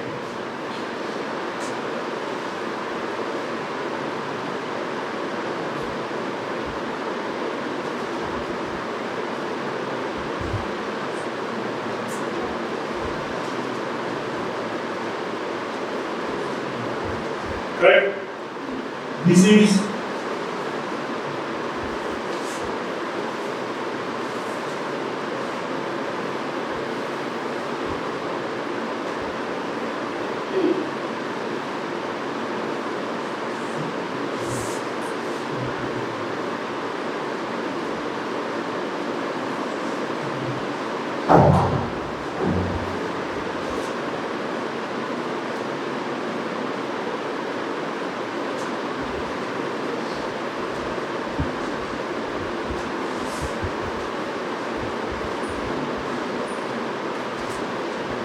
alright.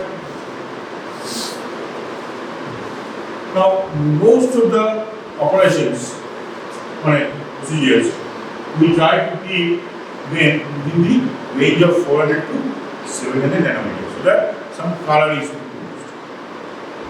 Then spectrophotometer can be used instead of colorimeter. But colorimeter cannot be used instead of spectrophotometer. Why? There are certain substances like which absorbs a particular amount of light. Okay. What decides that which bandwidth of light will be absorbed by that particular substance? Any idea? The chemical which is looking red, why it is looking red? Any idea? Why the chemical is showing red color?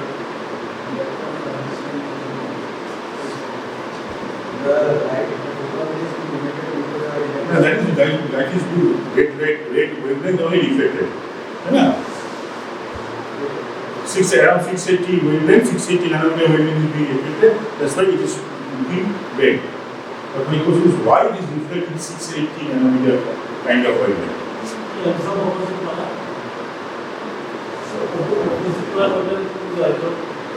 Opposite color.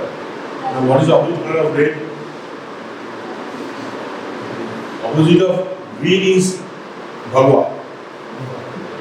Right? Because one is Muslim and another is Hindu. Opposite of Trinamool is BJP. Or in center Congress. But what is the opposite of red color? Tell me. I don't know. These two opposition I know.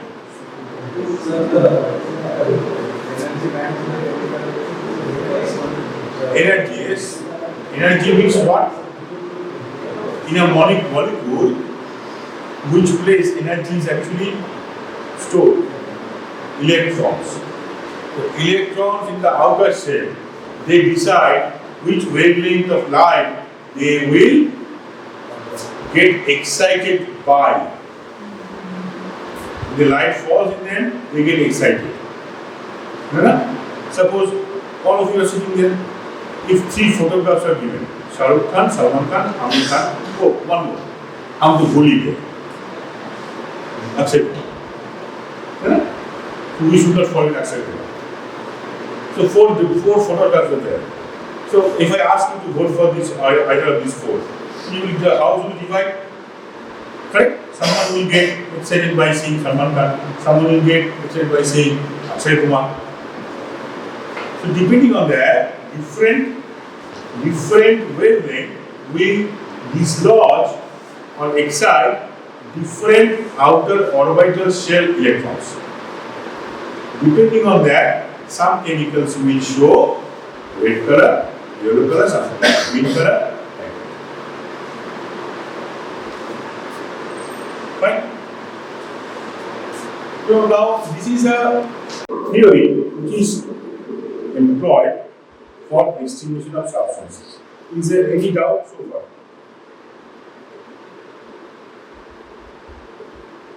Clear?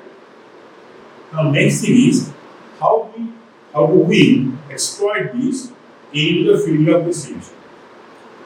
Okay. For that we need to follow certain procedure. What's the process?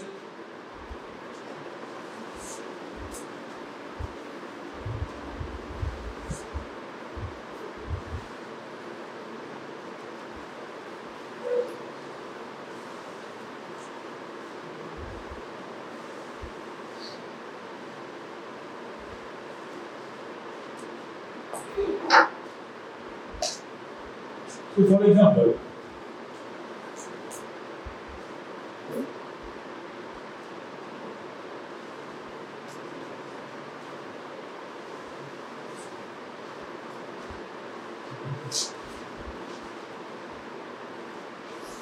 distribution of plural body. How do we distribute plural bodies? By using bilet gradient. By using bilet gradient.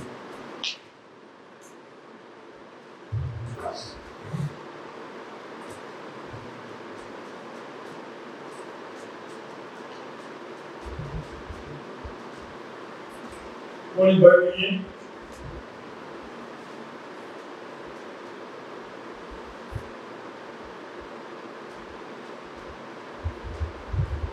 When two molecules of urea reject form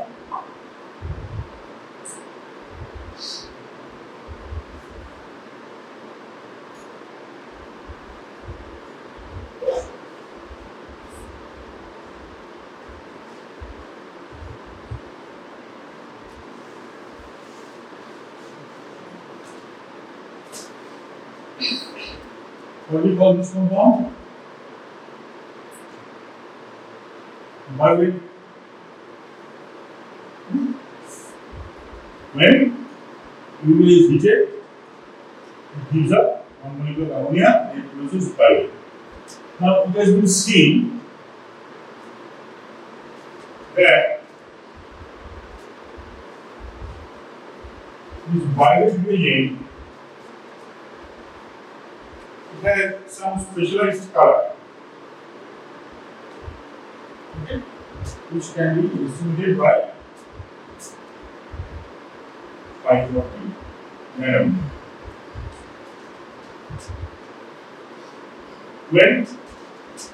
When we add C residual in terms of copper ion, it produces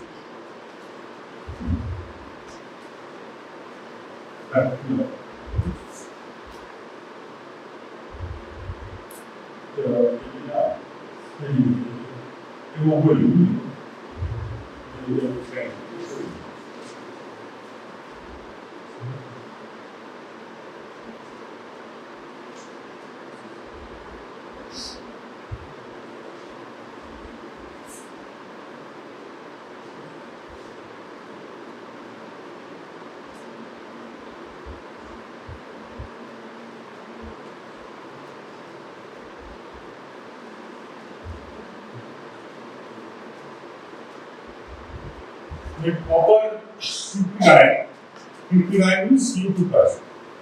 React with bilet agents, they give a violet color. Violet color here. So it produces a violet color. Okay, which can be measured at 540 nanometer. That means at 540 nanometer, it does not absorb that particular color. Which wavelengths will be used? Which does not absorb that particular color. With that wavelength we should use. If it is blue, we use blue filter. The filter means blue color is allowed. If it is red, compound is red, we use red filter. Right? Now, the filter is much more primitive in case of polarimeter and much more advanced in case of spectrophotometer, because we can separate each wavelength like 242, 556, 579, 582 like that. But in perimeter it is not possible. Grossly we can get a range of close adjacent to that particular value. When I say 540, it will be 540 alone. It might be 545 to 535. Okay, because it's crude, much more crude. But with respect to the exact 540 nanometer, we can put it. Now, this particular compound gives violet color. Now, how much violet is present? Is it direct proportion to the amount of color formed? Now, it has been seen that the polypeptide, polypeptide means they have peptide bonds. So, it must be 5 peptide or more. It means at least two peptide bonds should be there. Otherwise, it will not take place. Dipeptide will not participate in the reaction. Only tripeptide or higher will participate in the reaction. So we take tripeptide and add alkaline copper sulfate. Copper sulfate means a quickly ion provided. Copper sulfate means quickly ion provided. The alkaline state will allow what? To keep them in positively charged state. What is your state? Now, when this quickly ion will form this kind of complex with tripeptide, it will also give the same color, which can be measured at 540 nanometer. The complex color produced by the complex is identical to that of the with violet. Hence, the name has violet region. But violet is not at all used in this region. Since the color resembles with that of the violet reaction, hence the name. Otherwise, it has no intention to use violet. It has nothing to do with violet. Violet compound is not formed. Urea is not used. Rather, polypeptide is used as a substrate, to which only alkaline copper sulfate is added. Nothing else. And that reagent is called violet reagent. So, violet reagent contains no violet and is used for estimation of protein for tripeptide or higher. Now, when we add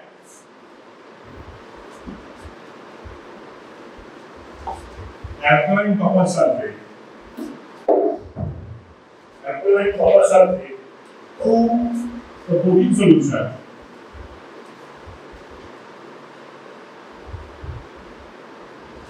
it forms a compound like this.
This amino acid 1, this amino acid 2, this amino acid 3.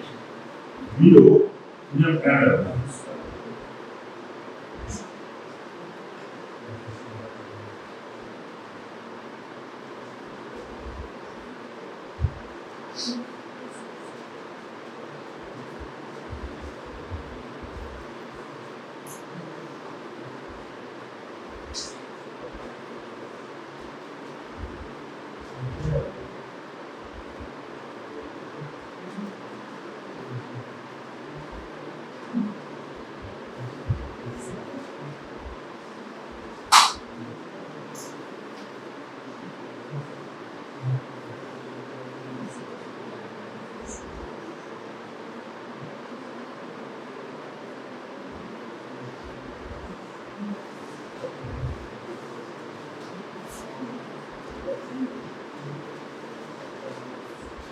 So this is one polypeptide, tripeptide. This is another polypeptide or tripeptide. This is one nitrogen image. This is image. This is image. Put one copper here. Join to this nitrogen.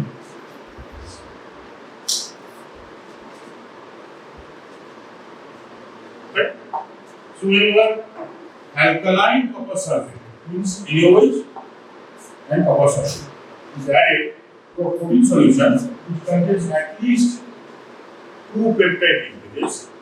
They will interact like this, they will form a pyruvate complex, which will give a distinct violet color and which will be measured at 540 nanometer. Clear? Now, how to measure the concentration? For that, we need to take three test tubes.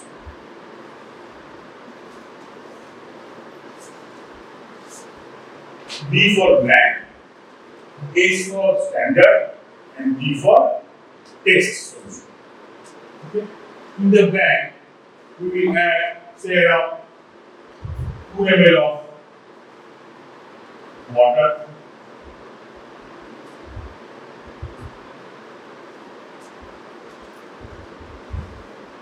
In the blank,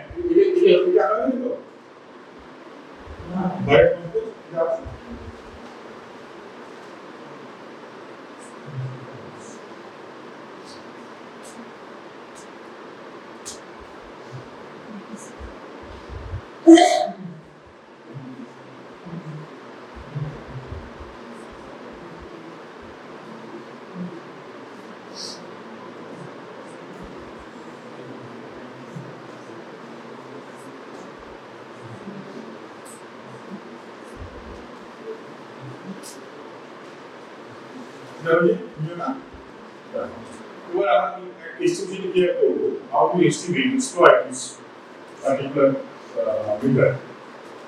So, blank, two test tubes are taken, they are marked as B, S, and T. B stands for blank, A stands for standard, T stands for test. In the blank, we add water, 2 ml, protein standard solution.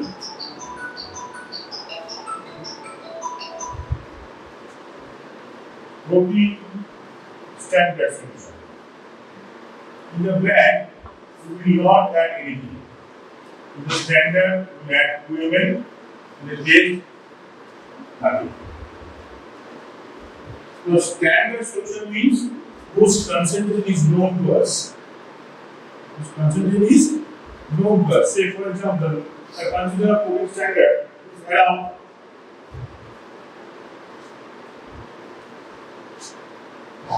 10 gram per deciliter. So, 10 gram per deciliter. This is the concentration of standard protein solution. Next, we will take the test solution. The solution of which protein concentration we have to measure. Say, the serum taken from some patient.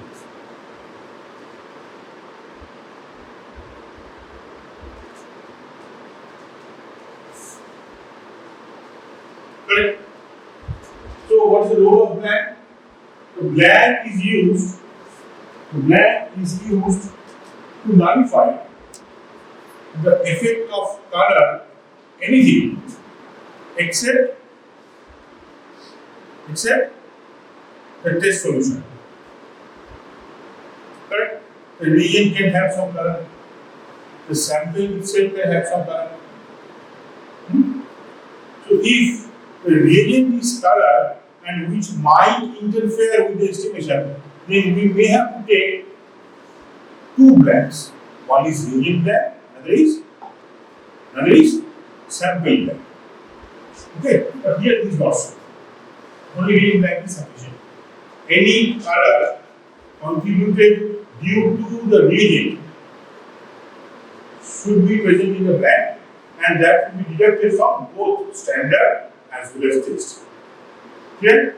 with that motive, we have taken a brand consent. The name you can violate religion.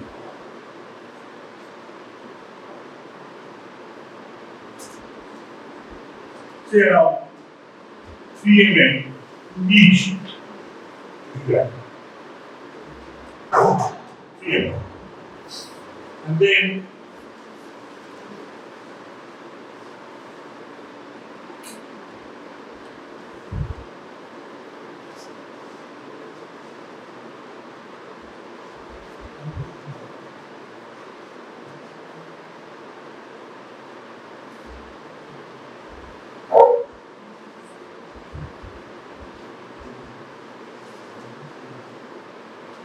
this way and do it for 30 minutes. It will vary 20 to 30 depending on the ambient temperature.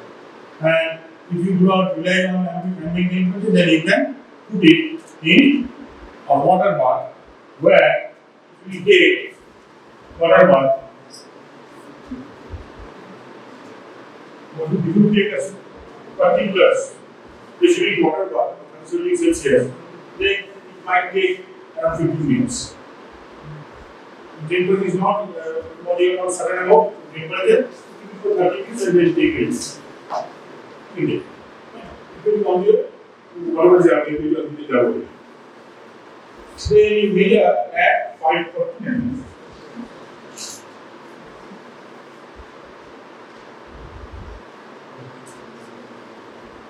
What we measure? We measure the absorbance.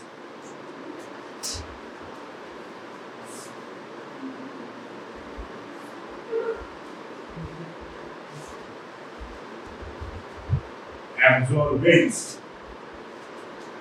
Absorption and absorbance. What is the difference?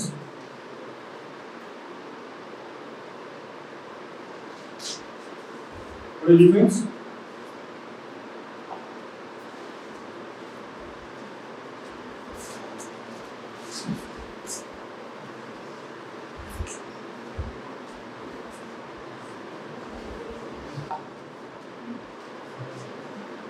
Suppose I use the amount of light initially projected on the vessel. I is the emergent amount of light. So how much light is absorbed?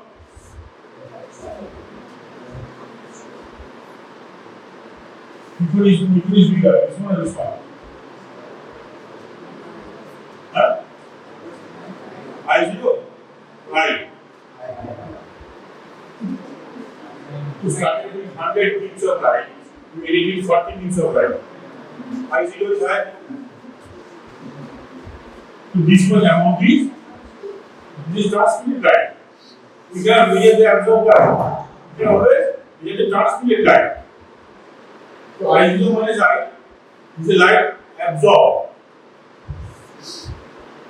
Divided by I0 is the absorbance. Light absorbed divided by initial. This absorbance. Similar transmittance I by, but it does not possess a linear function relationship with absorbance. Transmittance and absorbance. If transmittance is 100%, then absorbance means 0. If absorbance is 100%, then transmittance is 0. But in between, the scales are not equal. The terminal points are same. Okay, fine. This is absorbance 0 means transmittance 100%. Absorbance 100% means transmittance 0. No light is emerging. It's a black. Okay? But in between, the scale does not coincide. 50% absorbance means 50% transmittance. No. Okay? It's not exactly 100 minus t equal to 8. This is a factor. So absorbance means I0 by minus I by I0. Transmittance means I by. Okay? So the amount of light absorbed or absorbance is measured at 5 nanometer. It gives a value. What kind of value?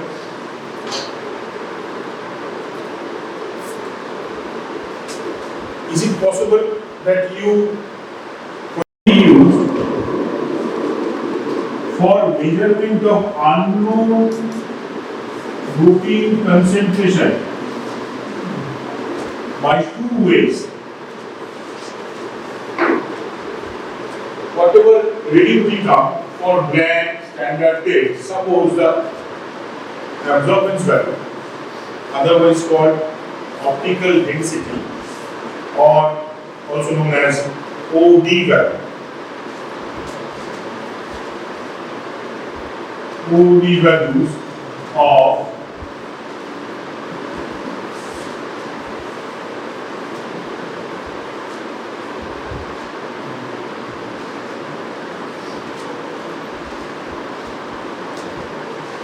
suppose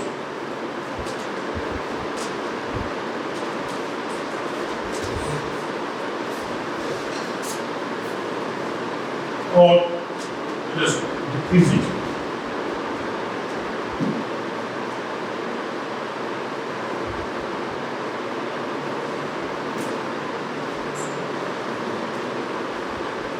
Prevents. Okay. Now, suppose you got this kind of value, OD values of the instrument. Now, these values can be utilized for our goal is to estimate the amount of protein present in the given solution of serum. How do you estimate? Two ways, by two methods you can estimate from here. One is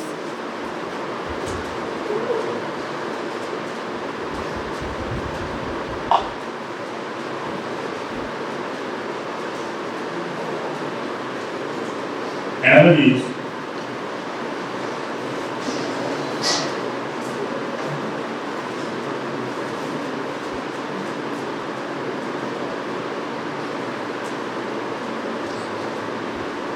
one using single strand method, another is using standard graph. Now, in order to use standard graph, we need to prepare a standard graph first with a battery of known standard concentrations. Say for example, we prepare a graph where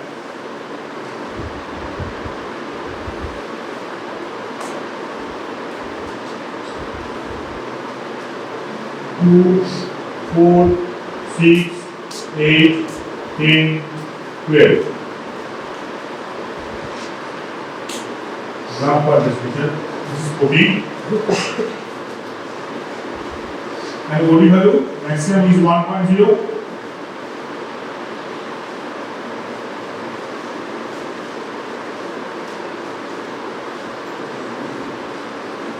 Right? Like this OD value at 5 nanometer. This is concentration of standard protein solution. So this one you can name as S1, S2, S3, S4, S5, S6, and so on. You can take one, more. Right? Now for each standard, you will get some value. For the time being, forget this value. The standard value will be different. When we plot them after deducting the band, we will get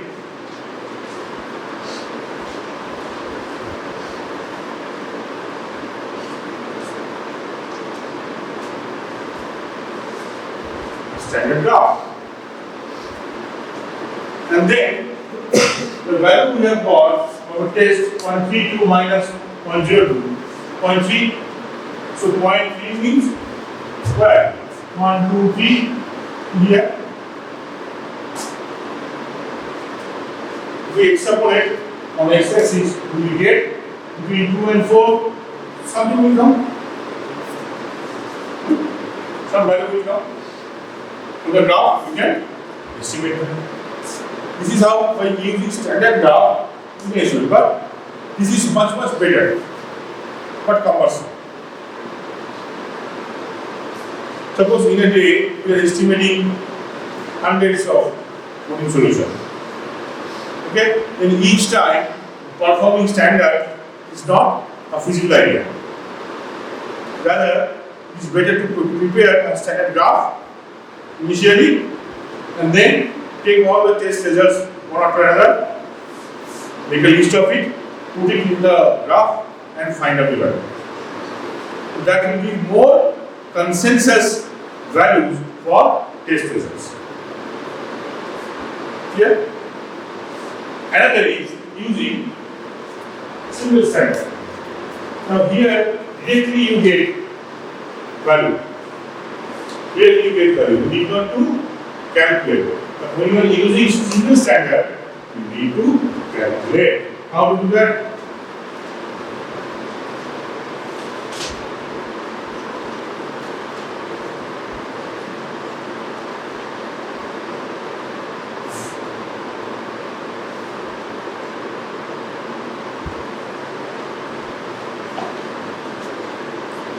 P minus B by S minus B into concentration of standard. Simple. If they are in the same unit, if the unit differ, then calculation might differ. You might have to multiply by 100 or divide by 100, multiply by 10 or divide by 10 accordingly. Suppose you want to convert it into milligram per liter. That means you have to divide. Suppose you want to convert it into milligram per deciliter. You have to multiply. But if the values are kept same, then this will give you the desired result. P minus B by S minus B into particular standard. So by using two ways, you can estimate. Now this class has come to an end. Now my question is, what did you get in this class? What did you understand? Can anyone or two summarize this?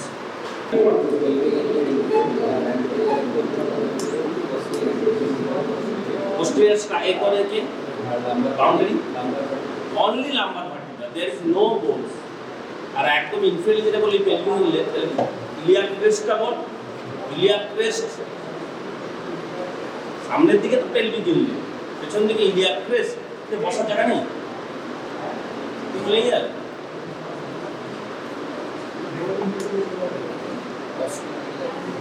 This is the different quadrant of abdomen. Sir, বলেছে the quadrant or region of the abdomen for your descriptive purpose. H line, this is right vertical line and this is left vertical line and two horizontal line. Transpyloric, pyloric কথাটা কোথায় পাবি? কার থাকে পাইলোরাস? Stomach, এই স্টোমাকের উপর দিয়ে গেছে ট্রান্সপাইরোলিক plane. This is umbilicus and this is the subcostal plane.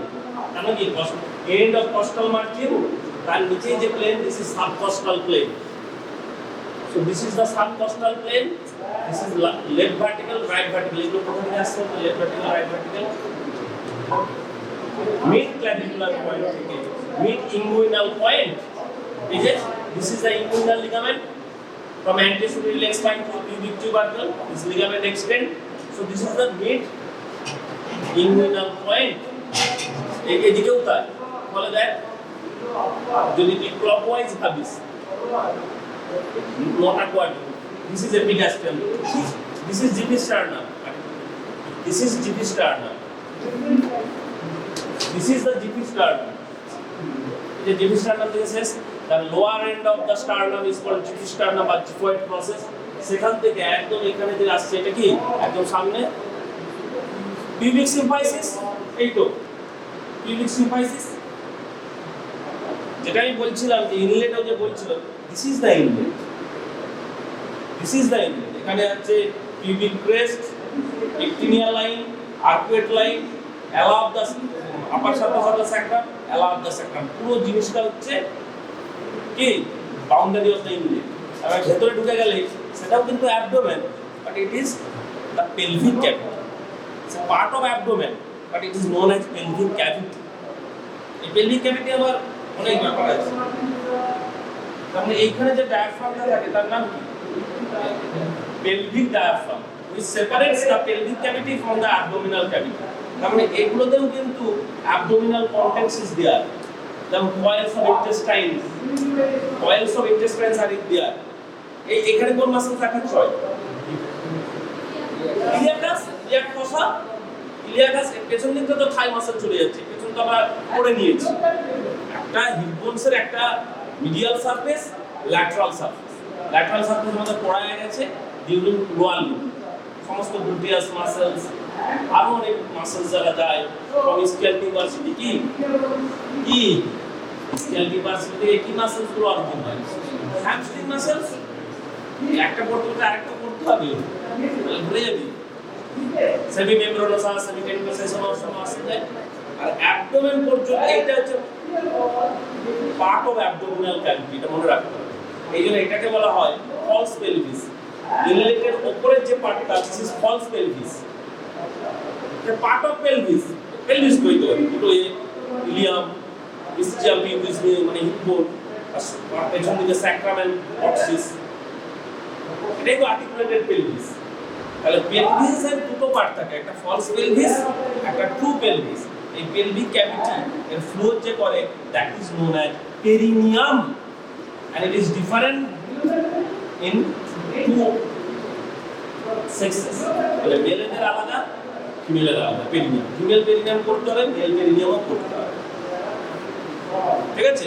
এইখানে আপনার ডায়াফ্রাম থাকে, তার নাম হচ্ছে ইউরোজেনিটাল ডায়াফ্রাম। সেটা যেমন পেলভিস পড়ানো হবে, ওই ছেলেগুলো পড়ানো হবে। এখন বলতে আমাদের অ্যাবডোমেন। অ্যাবডোমেন তার মানে এইটা দেখ, এই যে ইন্গুইনাল লিগামেন্টস আছে এখানে, তাহলে অ্যাবডোমেন থেকে যত স্ট্রাকচার এসকেপ করে কোথায় যাচ্ছে? Front of the thigh. Front of the thigh. এই যে তোরা বলেছিস ফিমোরাল আর্টারি, পড়েছিস তো? ফিমোরাল আর্টারি কার কন্টিনিউশন? External area. ঠিক যেমন ভাবে continuation subclavian artery as axillary artery, neck থেকে আপার লিম্বে চলে গেল, অ্যাক্সিলা হয়ে গেল, অ্যাক্সিলারি আর্টারি। সেরকম যতক্ষণ সে অ্যাবডোমেনে ছিল তার নাম হচ্ছে এক্সটার্নাল এরিয়া। সে আবার কোথা থেকে এসেছে? এক্সটার্নাল এরিয়া কোথা থেকে এসেছে? আচ্ছা কি বলেছিল? অ্যাবডোমিনাল আওরটা L4 ভার্টিব্রার কাছে এসে এখন দুটো ভেঙে যায়, দুটো কমন এরিয়া। প্রশ্ন আবার ডিসকাশন দেখানো হবে, দুটো কমন এরিয়া। এই common area, right common area, left common area. তোরা ছবিতে গিয়ে দেখবি আজকে অ্যাবডোমিনাল আওরটা কিভাবে ভাঙছে। আওরটা তো অনেক ব্রাঞ্চ থাকবে, সমস্ত abdominal organs are supplied by abdominal aorta. তার আবার অনেক ব্রাঞ্চ আছে, ভেন্ট্রাল ব্রাঞ্চ, ল্যাটারাল ব্রাঞ্চ। এই যে আমরা পড়ব spermatic cord. Spermatic cord is the content of inguinal canal in male. এইটা যদি যোগ না করি, no don't know the anatomy, because in female there is no spermatic cord. It is round ligament of uterus, content of inguinal canal. এটাকে কেন্দ্র করে আরো একটা নার্ভ ওর সাথে সাথে আছে, সেটা মেল ফিমেলের ক্ষেত্রে সেম নার্ভ। কি নার্ভ? কিন্তু ভালোই বলছি, পড়াশোনা করেছি।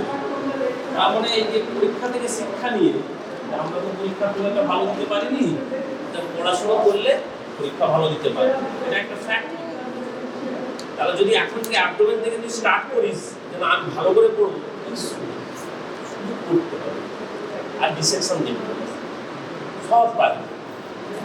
কিছু থিওরিটিক্যাল নিজে পড়তে হবে, ডিসেকশন দেখতে হবে, একে একে পড়তে সব পারবে। তাহলে ইলিও হাইপোগ্যাস্ট্রিক নার্ভ কোথা থেকে আসে? ইলিও হাইপোগ্যাস্ট্রিক নার্ভ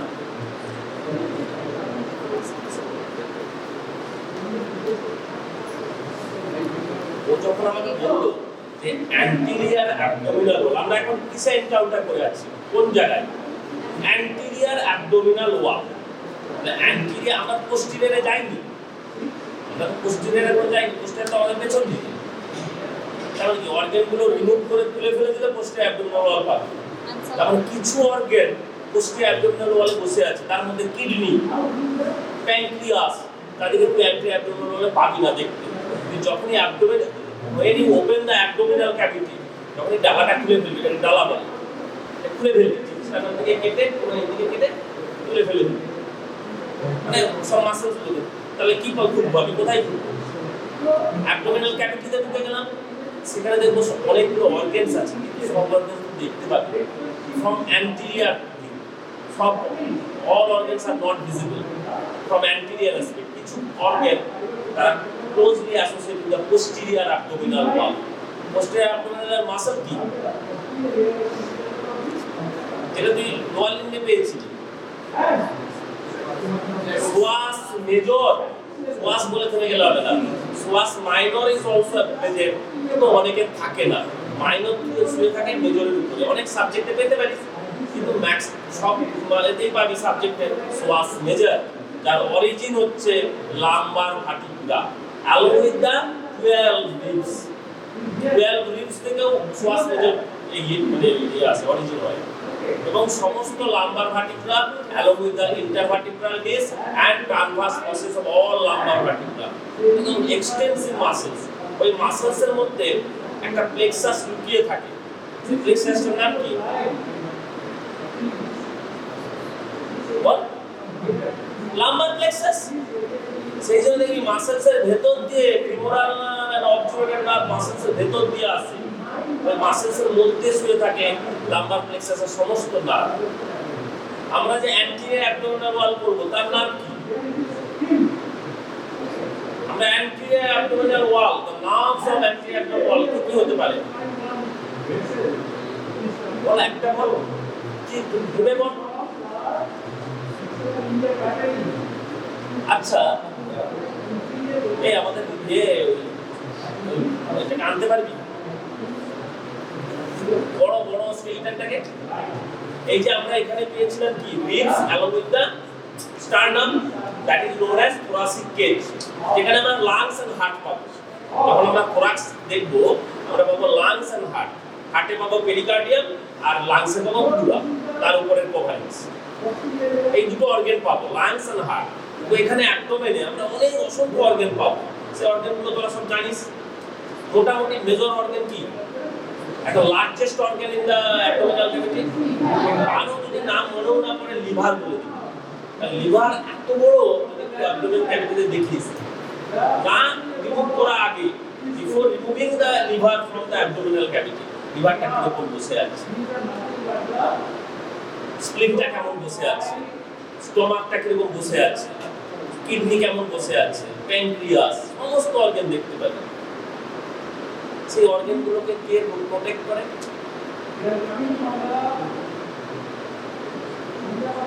ধর তো কনস্টিপেশন হয়েছে, তুই বাথরুমে গেছিস, ওটা টয়লেটে কনস্টিপেশন, স্ট্রেনিং করছিস, তাহলে তোর কি হবে?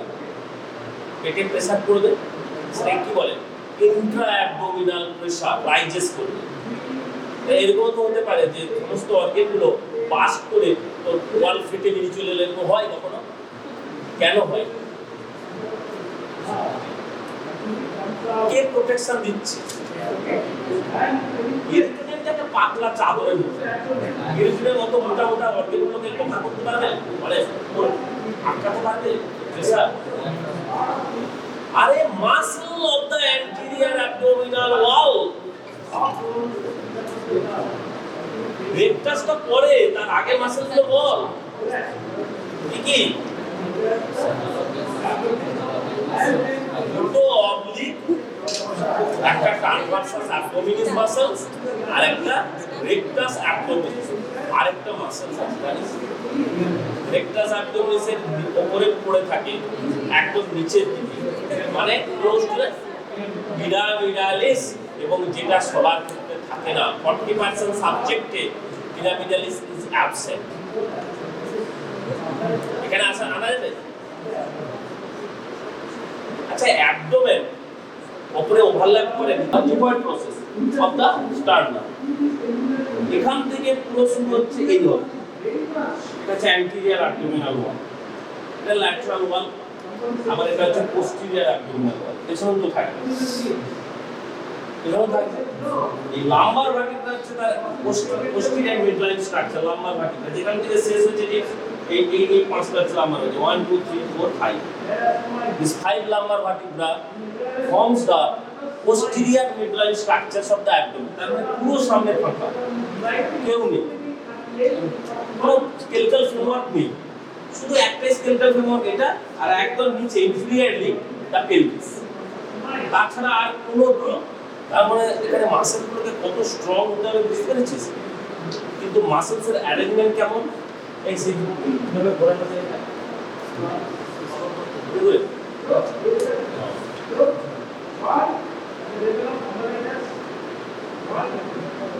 একবার করে নিয়ে আসবে। অনেকটা কোথায় যাবো? নেক্সট, না না ওটা না, এটা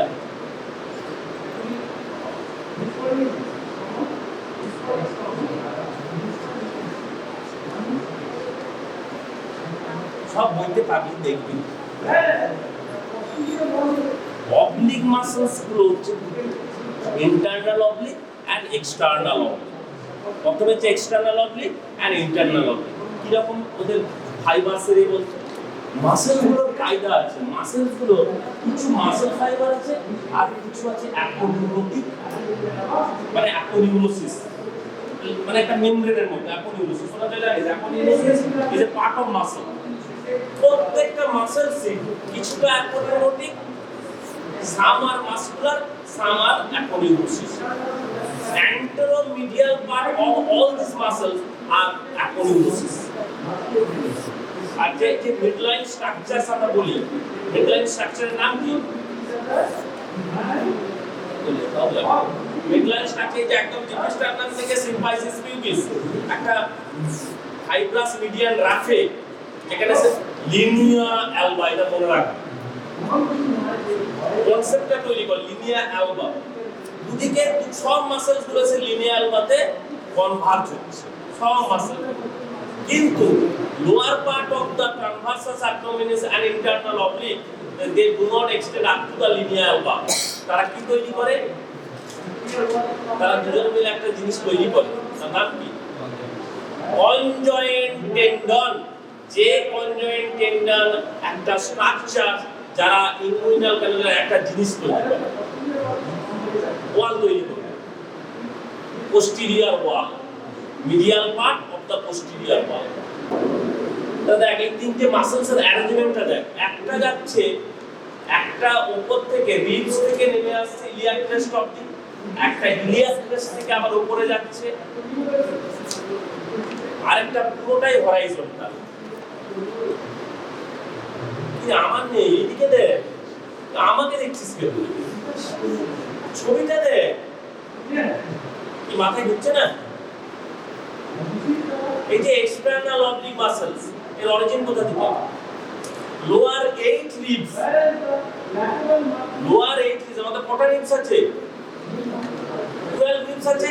তার নিচের 8টা রিবস থেকে জন্ম নেয় এক্সটার্নাল সারফেস থেকে, not internal surface. Inner surface নয়, outer surface or external surface of the lower 8 ribs থেকে জন্মালো। জন্মে ওরা লিনিয়াল ওয়াল দিকে গেল, তার মানে সেটা কি হবে? Horizontal fibres. Upper fibres of the external oblique horizontal. ওইতে পড়বি গিয়ে ইনগুইনাল ক্যানাল দেখলাম, ও হইতো স্যার তুই ফেললাম, তা হয়ে গেল, হবে না। আগে অ্যাবডোমেন সম্পর্কে কনসেপ্ট তৈরি করতে হবে। মাসেলস গুলোর অ্যারেঞ্জমেন্ট এইভাবে বলে, they gives the strength of the abdominal wall. Muscles গুলো তো এরকম নট এরকম পরপর নেই, কেউ উপর থেকে নিচে আসছে ইলিয়াক ক্রেস্টে, এবং এরা রিবস এন্ড ইলিয়াক ক্রেস্টকে দুটোকে একদম ইয়ে করে দিচ্ছে, বাইন্ড করে দিচ্ছে, বাইন্ড স্টুকে দেওয়া মাসেলস গুলো।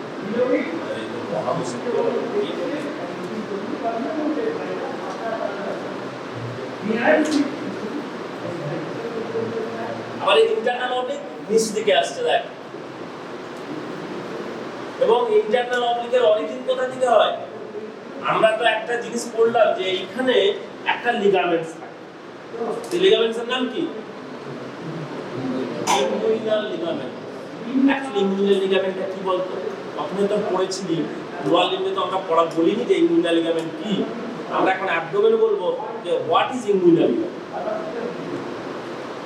হঠাৎ ইনগুইনাল লিগামেন্টটা এলো কোথা থেকে?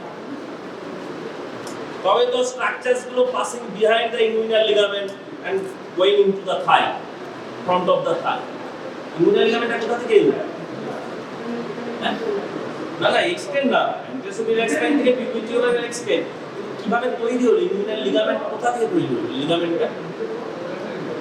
এরকম তো অনেক লিগামেন্ট আছে, যেমন তোরা পড়েছিলি যে স্যাক্রাম থেকে ইসচিয়াল টিউবারস, স্যাক্রোটিউবারাস, স্যাক্রাম থেকে স্পাইন, স্যাক্রোস্পাইনাস লিগামেন্টস, যারা গ্রেটার সায়াটিক ফোরামেন আর লেসার সায়াটিক নটসকে ফোরামেনে কনভার্ট করে। আপনি যদি বলি যে গ্রেটার সায়াটিক ফোরামেনে কি কি স্ট্রাকচার পাস করবে বলতে পারবি? হ্যাঁ,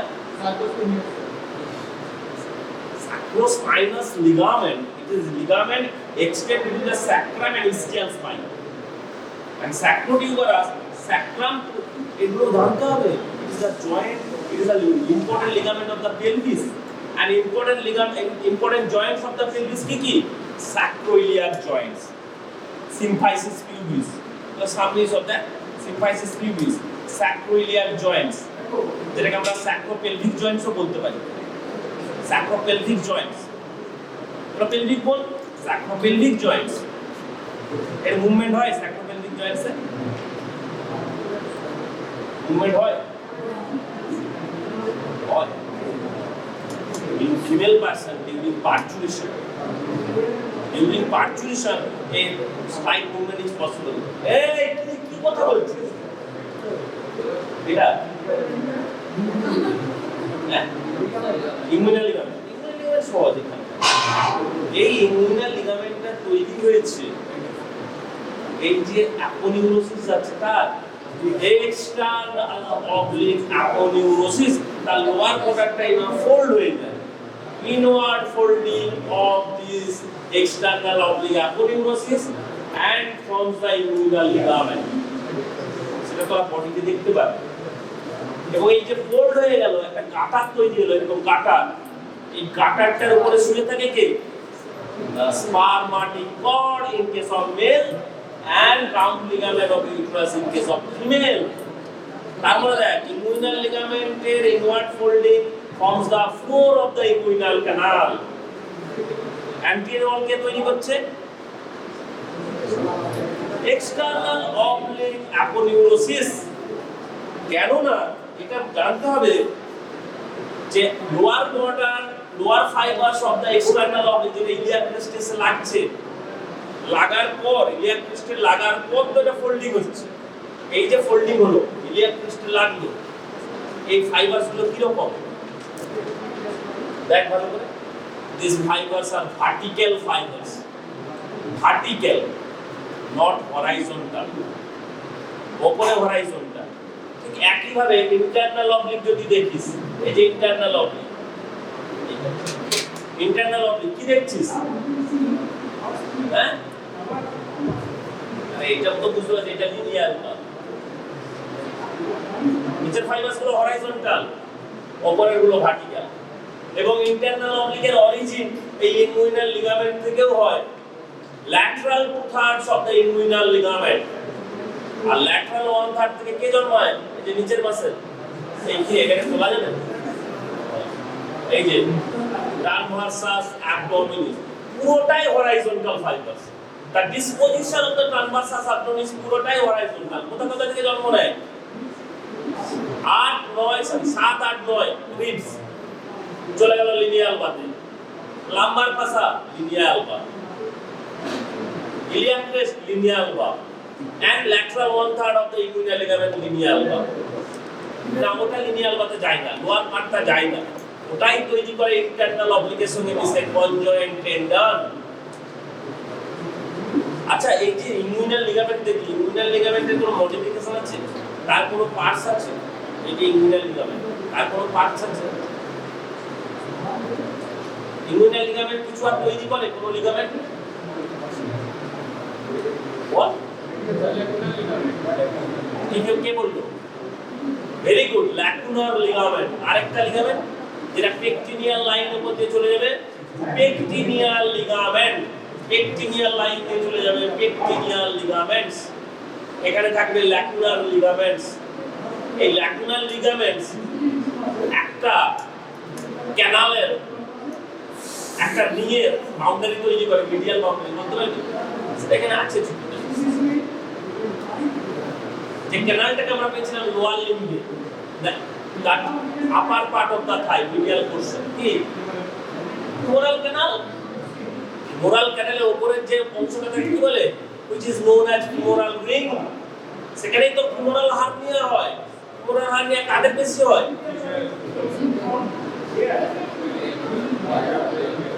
আমরা যে বলেছি femoral hernia is a more common in female due to wider pelvis, pelvis wide হলে এবং অনেক স্পেস থাকে behind the inguinal ligaments, ফলে চান্স বেশি abdominal contents comes from the abdomen behind the inguinal ligament, the coil of intestine চলে এলো কোথায়? ওই রিং দিয়ে ঢুকে যাবে ক্যানালে। ক্যানালে তো কিছু নেই, ক্যানাল তো ফাঁকা। ক্যানালে কি থাকে? সাম ফ্যাটস, কিছু লিম্ফ নোডস আর কিছু লিম্ফ ভেসেলস। তারা কি আটকাতে পারবে রিংকে? রিংয়ের উপরে যে এরকম একটা ফাঁসা থাকে, তার নাম কি? আরে একটা বাইরে ঘটি আছে তো, ঘটির মুখটাকে কি বলে? রিং বলে তো। ঘটির উপরে একটা এসে চাপা দিয়ে দিস, তুই একটা ছোট প্লেট, স্মল প্লেট, সেটা কি বলে? স্মল প্লেটটার নাম কি? বাবা femoral septum. femoral sheath তো আলাদা জিনিস। femoral sheath is the extension of the fascial layer from the abdomen, proximal 3 to 4 cm of the femoral vessels. এই ক্যানালটা কেন ফাঁকা রাখা হয়েছে কে বলতে পারে? আর আরে তোর তো পড়াশোনার ইচ্ছেই নেই, ঘুমোচ্ছিস, চোখ লাল।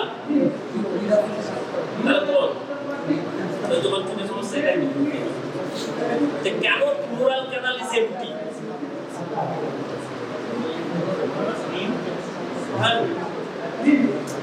femoral canal যেটা দেখেছি অ্যাকচুয়ালি এটা femoral sheath এর একটা মোস্ট মিডিয়াল কম্পার্টমেন্ট, আর ইন্টারমিডিয়েট কম্পার্টমেন্টে কে থাকে? তার মানে একটাই উত্তর দিচ্ছে, বাকিটা কেউ উত্তর দিচ্ছে না। বই খুলে femoral canal দেখবো, দেখলে সাথে 10 মিনিটে দেখিয়ে দিলে চলে যাবো বাড়ি গিয়ে আড্ডা দেবো। বাড়ি না মানে এখানে পরিবারে বসে খাবো, ছাতা তলায় বসে। এই femoral hernia and inguinal hernia এর ডিফারেন্স বলতে পারবি? The difference between the femoral hernia, চোখ মচকালা বলতে হবে। The difference between the femoral hernia and inguinal hernia.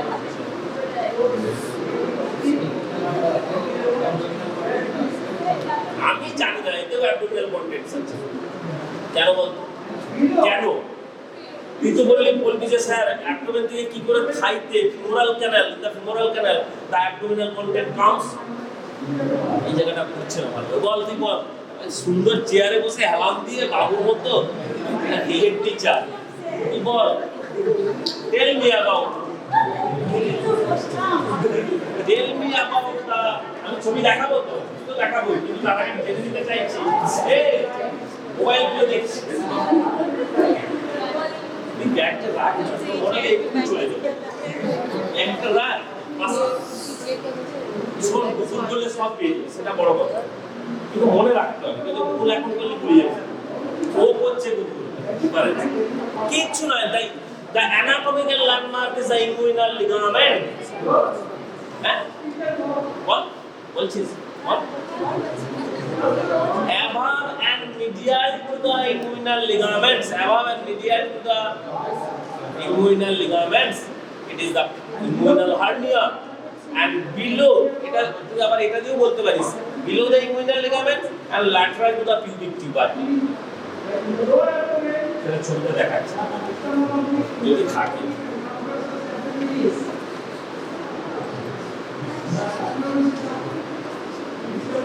দেখো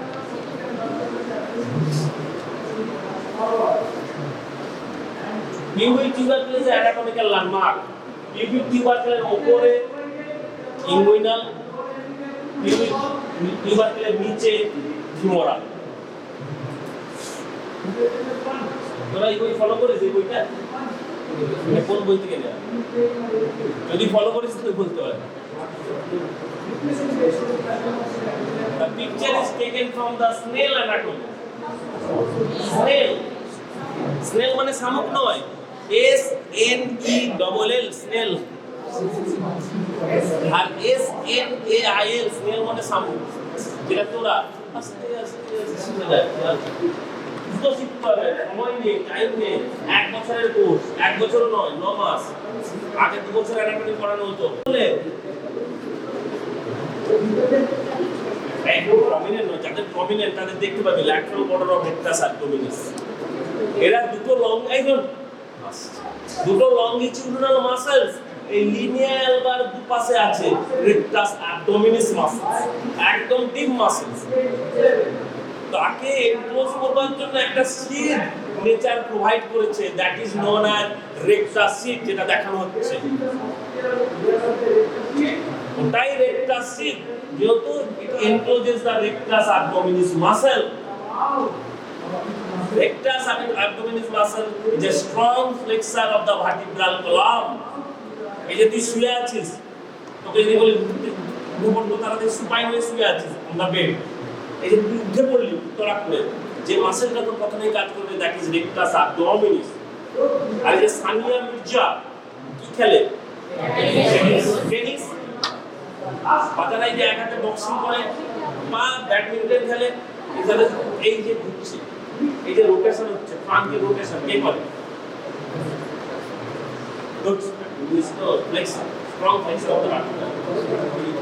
অবলিক মাসেলস কি রকম ভাবে আন্দাজে বলে দিবি যে যখন একটা যাবে অবলিক হবে। তা অবলিক কিভাবে কাজ করে বল? অবলিক কিভাবে কাজ করে? তোকে দেখলে আমার ইয়ে লাগছে, রিল্যাক্স করতে এসেছিস তুই। বল অবলিক কিভাবে কাজ করে? External oblique of one side and internal oblique of opposite sides. এরা হচ্ছে abductor and rotator of trunk. ঘুরতেই হবে মানে দেখি এগুলো রোটেট করছে, এমনি অ্যাবডাক্ট করছে, মাসেলস কাজ করছে। এবং আরো একটা মাসেলসের কাজ, আমরা যখন ভমিটিং করি, স্নিজিং, কাফিং, তখন একটা পার্ট কাজ করে। আবার ঠিক একইভাবে ডিফিকেশন, স্ট্রেনাস ফ্লুকচুয়েশন, যাদের প্রস্টেট গ্ল্যান্ড, বিশেষ করে মেল পারসনদের ক্ষেত্রে benign hypertrophy of prostate, acute retention of urine, এটা করতে হলে প্রস্টেট গ্ল্যান্ড আমাদের পড়ানো হবে। তো সেটা কি? এটা internal male genitalia, internal male genitalial organ, সেই প্রস্টেট গ্ল্যান্ড। আমি খুব জোরে প্রেসার দিচ্ছি, তখনও অ্যাবডোমিনাল মাসলস কাজ করে। আবার ডিউরিং স্নিজিং, কাফিং এন্ড ভমিটিং, তখনও অ্যাবডোমিনাল মাসল কাজ করে। এবং অ্যাবডোমিনাল মাসলস গুলো হচ্ছে মাসলস অফ এক্সপিরেশন, বিশেষ করে রেক্টাস অ্যাবডোমিনিস যখন করবি থোরাক্সে, the mechanism of respiration. Diaphragm তো main muscle, diaphragm is the main muscle. এছাড়াও অ্যাক্সেসরি মাসলস হিসেবে অ্যাবডোমিনাল মাসলস গুলো এক্সপিরেশনে সাহায্য করে। কেন বলতো? কিভাবে বলতো? তাদের অরিজিন গুলো দেখ, রিবসের সঙ্গে, রিবস গুলোকে টেনে নামায়, রিবস গুলোকে টেনে নামিয়ে দেয়। Downward movement of the ribs by this muscles contraction, ফলে এক্সপিরেশন হবে। যখন ডায়াফ্রাম রিল্যাক্স থাকলেও কিছু অসুবিধা নেই। বাকি একটা খুব জোরে কোনো একটা জিনিস পুশিং অর পাঞ্চিং করছে, কিন্তু শ্বাস বন্ধ থাকে, দেখেছিস? করে দেখবি খুব ভারী একটা জিনিস আর পুশিং, শ্বাস বন্ধ রাখিস, সেটাও মেকানিজম অফ রেসপিরেশন।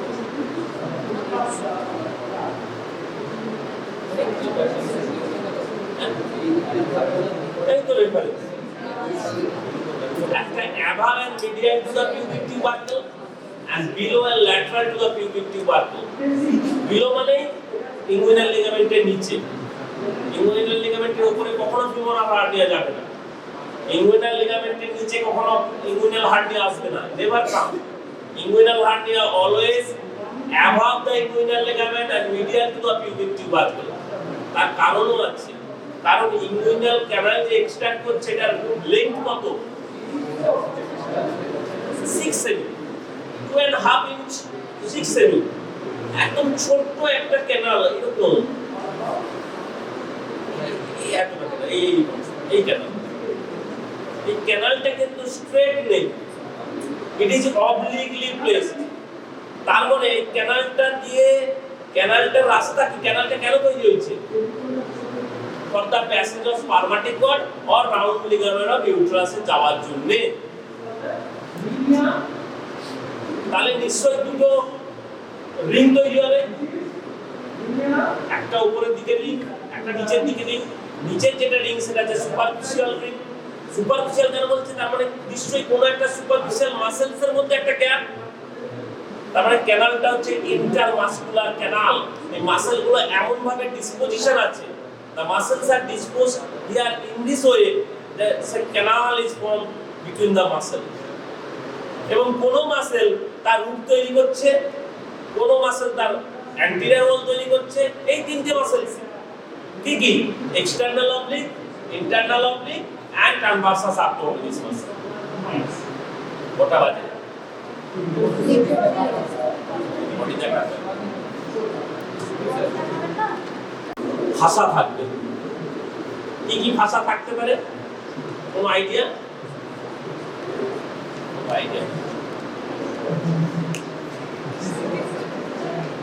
এটা কি?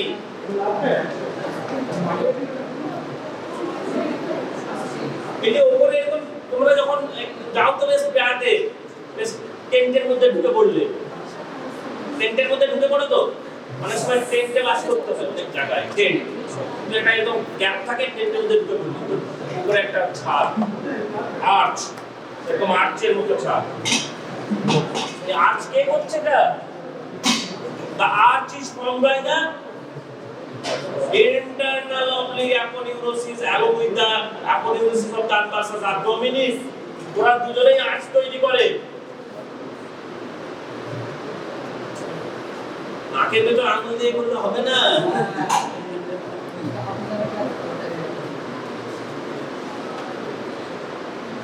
আর এই যে তুমি জিনিসটাকে দেখতে পাচ্ছ, দ্যাট ইজ ফাসা ট্রান্সভার্সালিক। আমরা এটাকে রিমুভ করে দিয়েছি, এখানে মাসল ফাসল সব রিমুভ হয়ে গেছে এক্সটার্নাল অবলিক। পরের যে, আচ্ছা হ্যাঁ ভালো কথা, অ্যান্টেরিয়র অ্যাবডোমিনাল ওয়ালে যে লেয়ারগুলো বলতে পারি কত? হ্যাঁ, একদম ফ্রম আউটসাইড ইনওয়ার্ডস আমি ভেতরে ঢুকছি। Now welcome back. Superficial fascia composed of two layers, superficial fatty layer and superficial membranous layer. There is no deep fascia in the abdomen. যেখানে আমরা deep fascia in the thigh পেয়েছি, deep fascia in the leg, deep fascia in the arm, deep fascia in the forearm, but there is no deep fascia in the abdomen. বুঝতে পারছো না? মাথা মোটা বুঝতে তোরাও মাথা মোটা, তো তুমি করিস না। এগুলো পড়তে হবে লেয়ার। ধর একটা তোকে কেউ স্ট্যাব ইনজুরি করলো, স্ট্যাব ইনজুরি, বা খুব যদি তুই কখনো ইউজ ডিউরিং প্রেগনেন্সি, যখন নর্মাল ডেলিভারি নয়, সিজারিয়ান ডেলিভারি, এই লেয়ারগুলো পরপর কেটে কেটে তোকে কোথায় ঢুকতে হয়? ইউট্রাসে ঢুকতে হয়, তারপরে ইউট্রাসের ওয়াল কাটতে হয়, তারপরে তোকে removing of the newborn baby, সেটা তো সিজারিয়ান ডেলিভারি। এখানে দেওয়া হয় সিনসিসার, একদম লোয়ার অ্যাবডোমিনাল ওয়ালে। লোয়ার অ্যাবডোমিনাল ওয়ালে দিলে তারপর সব মাসেলগুলো কেটে কেটে ভেতরে ঢুকছে। মাসেলগুলোর নাম বল পরপর। কতগুলো স্কিন বললি? সুপারফিশিয়াল ফ্যাটি লেয়ার, ফাসা ক্যাম্পার, তারপরে সুপারফিশিয়াল মেমব্রেনাস লেয়ার, ফাসা স্কারপা, ক্যাম্পার ফাসা, স্কারপাস ফাসা, স্কারপা। যদি বলি স্কারপাও লিখে দিতে হয়, স্কারপাস ফাসা, মানে সেটা মেমব্রেনের মতো দেখতে। তারপরেই যেটা পাবি এক্সটার্নাল অবলিক অ্যাপোনিউরোসিস, যদিও দুটোর মধ্যে একটা লুজ অ্যাঙ্গুলার টিস্যু থাকে, লুজ অ্যাঙ্গুলার টিস্যু। তারপরে ইন্টারনাল অবলিক অ্যাপোনিউরোসিস, তারপরে ট্রান্সভার্সাস অ্যাবডোমিনাল মাসল, তারপরে রেক্টাস অ্যাবডোমিনাল মাসল, তারপর আমি আরেকটা জিনিস বলি,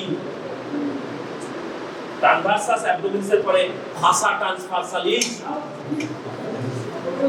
তবে তো রেক্টাসের ওয়াল তৈরি করবে সে। তারপরে পাবি কি রেক্টাস অ্যাবডোমিনাল, তারপর এক্সট্রা পেরিটোনিয়াল ফ্যাটি টিস্যু, তারপরে পাবি প্যারাইটাল পেরিটোনিয়াম, তারপরে তুই ঢুকতে পারলি অ্যাবডোমিনের মধ্যে প্যারাইটাল পেরিটোনিয়াম। যেই ঢুকে পড়বি দেখবি একটি অ্যাপ্রনের মতো জিনিস ঝুলবে, তার নাম কি জানিস? কে বলতে পারে? অ্যাপ্রনের মতো একটা জিনিস ঝুলে, মানে পেরিটোনিয়াম কেটে ঢুকে গেছিস ভেতরে, একটা অ্যাপ্রনের মতো জিনিস ঝুলবে, অ্যাপ্রন লাইক। এটা স্টোমাকের সঙ্গে ঝোলে, স্টোমাক থেকে ঝোলে।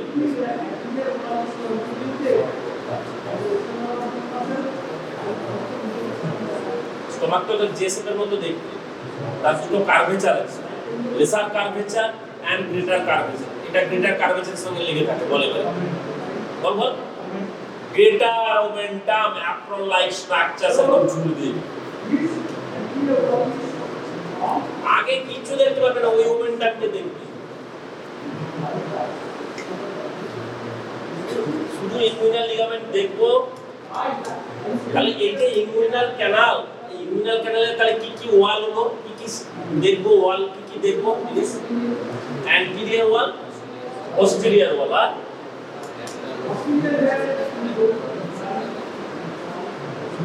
Floor and roof and content. And inguinal region, it is present in the lower abdominal wall above the inguinal ligaments. It is an intermuscular canal extend from the deep inguinal ring to superficial inguinal ring. একটা যদি definition বলতে পারি, what is inguinal canal বলতে পারি, এইগুলো সব থাকবে। It is obliquely placed, extend from deep inguinal ring to superficial inguinal ring, 6 cm in length,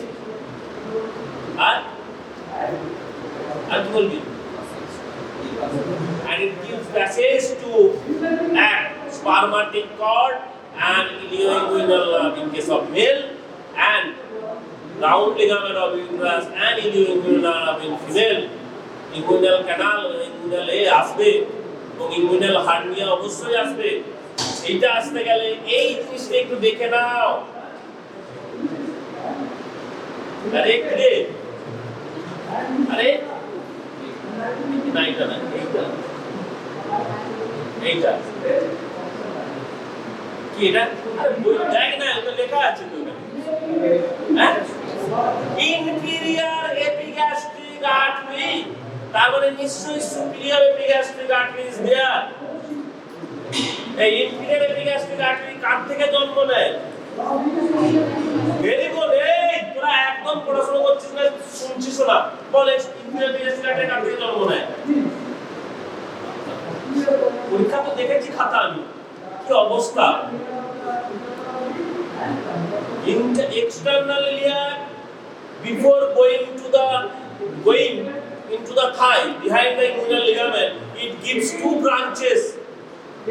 তারপরে তো এটা femoral artery হয়ে যাবে। কি external iliac becomes the femoral artery after crossing the inguinal ligament. তার আগে দুটো ব্রাঞ্চ দিয়ে দেয়, তার মধ্যে একটা হচ্ছে inferior epigastric artery, আর একটা কি deep circumflex iliac artery, deep circumflex iliac artery. তোমরা femoral artery পড়েছো? এই যে femoral artery পড়েছো?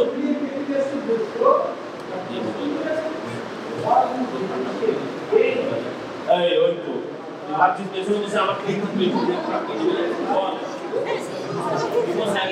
femoral artery ব্রাঞ্চ বল। আকাশ শাস্ত্র, বাড়ি হাওড়া,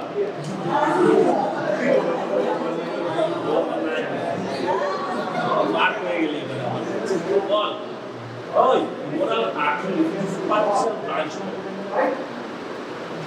যেটা এখানে পাবি না দিতে আলাদা করলে হবে এইটা কিন্তু ফিমোরাল সিট জানিস তো এই যে গোল করে ঘিরে রেখেছে এটা ফিমোরাল সিট খুব কাছাকাছি থাকে পিউবিক টিউবারকুলের নিচে থাকে আর উপরে থাকবে ইঙ্গুইনাল ক্যানাল উপরে সেজন্য ইঙ্গুইনাল হার্নিয়া সব সময় ইঙ্গুইনাল লিগামেন্টের উপরে হয় পিউবিক টিউবারকুলের মিডিয়ালি নয় ল্যাটারালি অ্যাবাভ এন্ড ল্যাটারাল বল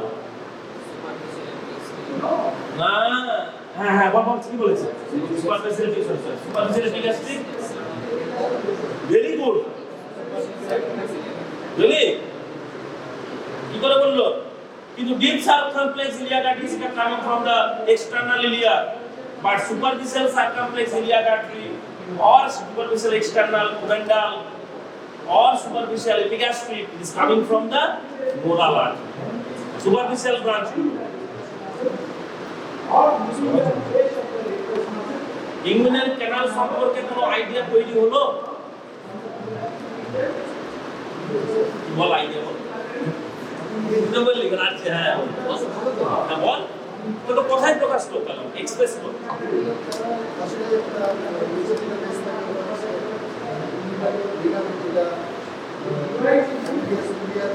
ওই যে তোর ধর হচ্ছে ওইভাবে আমি যে তুমি বলে দিলাম যে this canal it is present in the lower part of the anterior abdominal wall it is a intermuscular canal কারণ মাসেলস এর মধ্যে ক্যানালটা থাকে এমন ভাবে মাসেলস গুলো ডিসপোজিশন হয়েছে যে মাসেলস এর মধ্যে যেমন external oblique aponeurosis there is a viscid gap সেটা সুপারফিশিয়াল ইনগুইনাল রিং তারপর ডিপ রিংও আছে কোথায় ডিপ রিং অল্প ডিপ রিংটা কোথায় আছে এরকম করে দেখাচ্ছে ডিপ রিং বল ও ডিপ রিং দেখাচ্ছে এরকম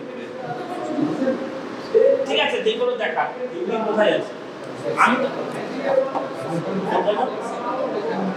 সে তো সুপারফিশিয়াল ডিপ ভেরি গুড পড়াশোনা করছে এই ছেলেটি আমি বলে দিলাম কোনো হিংসা করার হাত কাটতে নেই হিংসাও করার দরকার নেই নিজে পড়লে তুমিও পারবে অত্যন্ত সহজ কিন্তু আবার কঠিনও আছে যদি না if I read it becomes very easy if I don't read it becomes very hard এমনি ইনগুইনাল ক্যানাল ভেরি শক্ত ডিসেকশন ভেরি কঠিন ডিসেকশন যদি না বুঝতে পারিস ইনগুইনাল ক্যানাল তাহলে কিন্তু এর যে মেকানিজম সাটার মেকানিজম বল ভাল মেকানিজম কিচ্ছু বলতে পারবি না তাহলে তুই বলবি স্যার ক্যানাল তো এরকম ওপেন তাহলে আমাদের সব কন্টেন্ট গুলো সব ক্যানালের মধ্যে ঢুকে পড়তো তাহলে সবার হার্নিয়া হয়ে যেত সবার ইনগুইনাল হার্নিয়া দিয়ে ডাক্তার কাছে আমার ইনগুইনাল হার্নিয়া আমাকে অপারেশন করে দিন সবার হয় কেন হয় তারপর নেচার যেমন এরকম ক্যানাল তৈরি করে রেখেছে ক্যানালকে প্রোটেকশনও দিয়ে রেখেছে সহজ না এই মাসেলগুলোই প্রোটেকশন দেয় বাড়িতে গিয়ে পড়বে how the inguinal canal closed canal আছে কিন্তু স্পারমাটিক কর্ডটা চলে যাচ্ছে বা আর্ম লিগামেন্ট চলে যাচ্ছে কিন্তু কন্টেন্ট ঢুকতে পারবে না নো অ্যাবডোমিনাল হার্নিয়া কি hernia what is hernia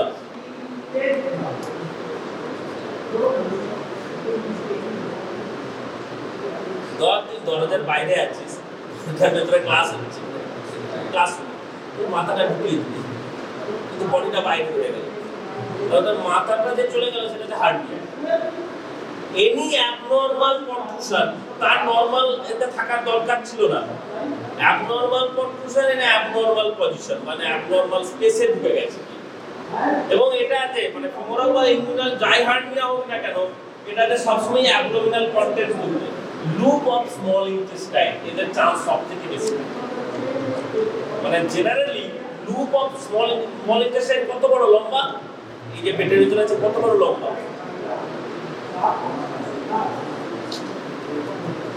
6 fit 6 নালে 3 এটা একটু দেখে নিবি তো जो এটা কয়েলস পাকিয়ে কয়েল ওই জন্য আমরা সবসময় বলি coils of intestine but colon is not colon is a part of large gut আর এটা স্মল গাট কি পার্ট দিয়ে তৈরি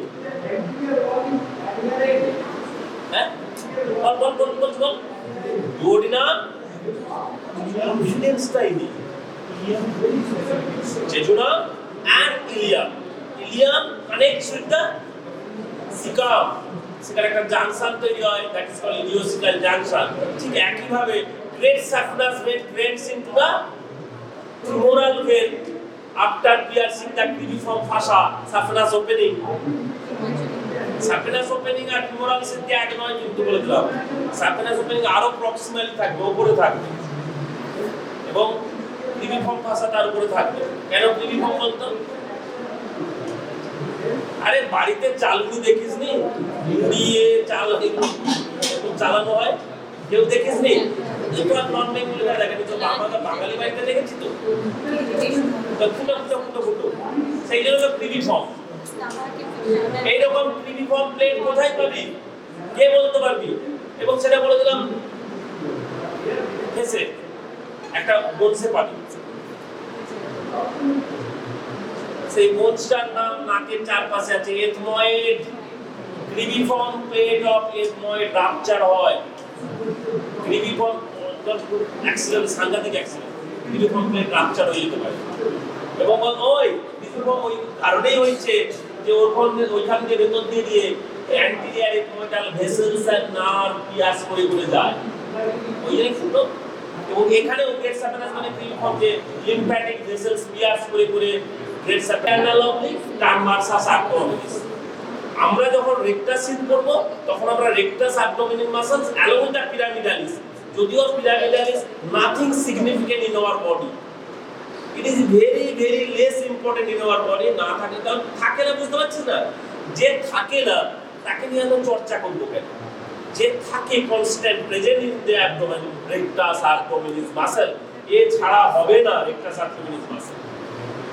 অ্যাবডোমিনাল তৈরি হবে না স্ট্রেংথিং আসবে না হলো তাহলে it is a intermuscular canal length 6 এরকম place অবলিকলি so nice it is obliquely placed the extent between the deep ring and superficial ring extent between the by extent from the superficial ring to the deep ring or deep ring to superficial আপনি বলতে পারেন আর superficial ring এই কারণেই বলছি কারণ superficial muscles এর aponeurosis যে আছে তার মধ্যে gap that is superficial inguinal and deep ring present in the gap in the fossa transversalis অর্থাৎ ট্রান্সভার্সাল অ্যাপ্লিকেশন নিচেও যে ফাসা থাকে তার মধ্যে একটা রিং আছে এবং তার মিডিয়ালি একটা ইম্পর্টেন্ট আর্টারি আছে এবং সেটা আমরা দেখব এবং এই আর্টারি থেকে সার্জনরা ডিটারমাইন করে it is direct or indirect inguinal hernia the hernia which is medial to the inferior epigastric artery that is called direct and lateral to the inferior epigastric artery that is indirect inguinal hernia এবং এই যে ট্রায়াঙ্গেলটা দেখতে পাচ্ছি এখানে একটা triangle তৈরি হয় এই ট্রায়াঙ্গেলটা এখানে আমি দেখাতে পাচ্ছি না এটা দেখাতে যাবে এই যে inferior epigastric artery তলায় আছে inguinal ligament আর এদিকে কি আছে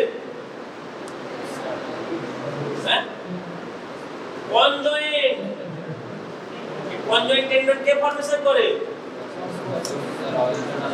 internal oblique aponeurosis and external transversus abdominis aponeurosis and transversus muscles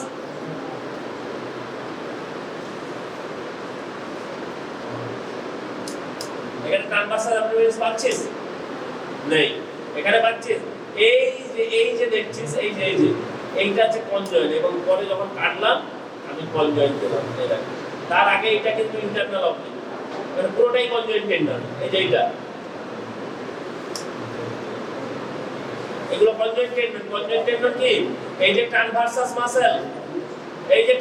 muscle R internal oblique আর তার তলায় থাকবে ফাসা এগুলো সব আমি রিমুভ করে দিয়েছি ফাসা ট্রান্সভার্সালি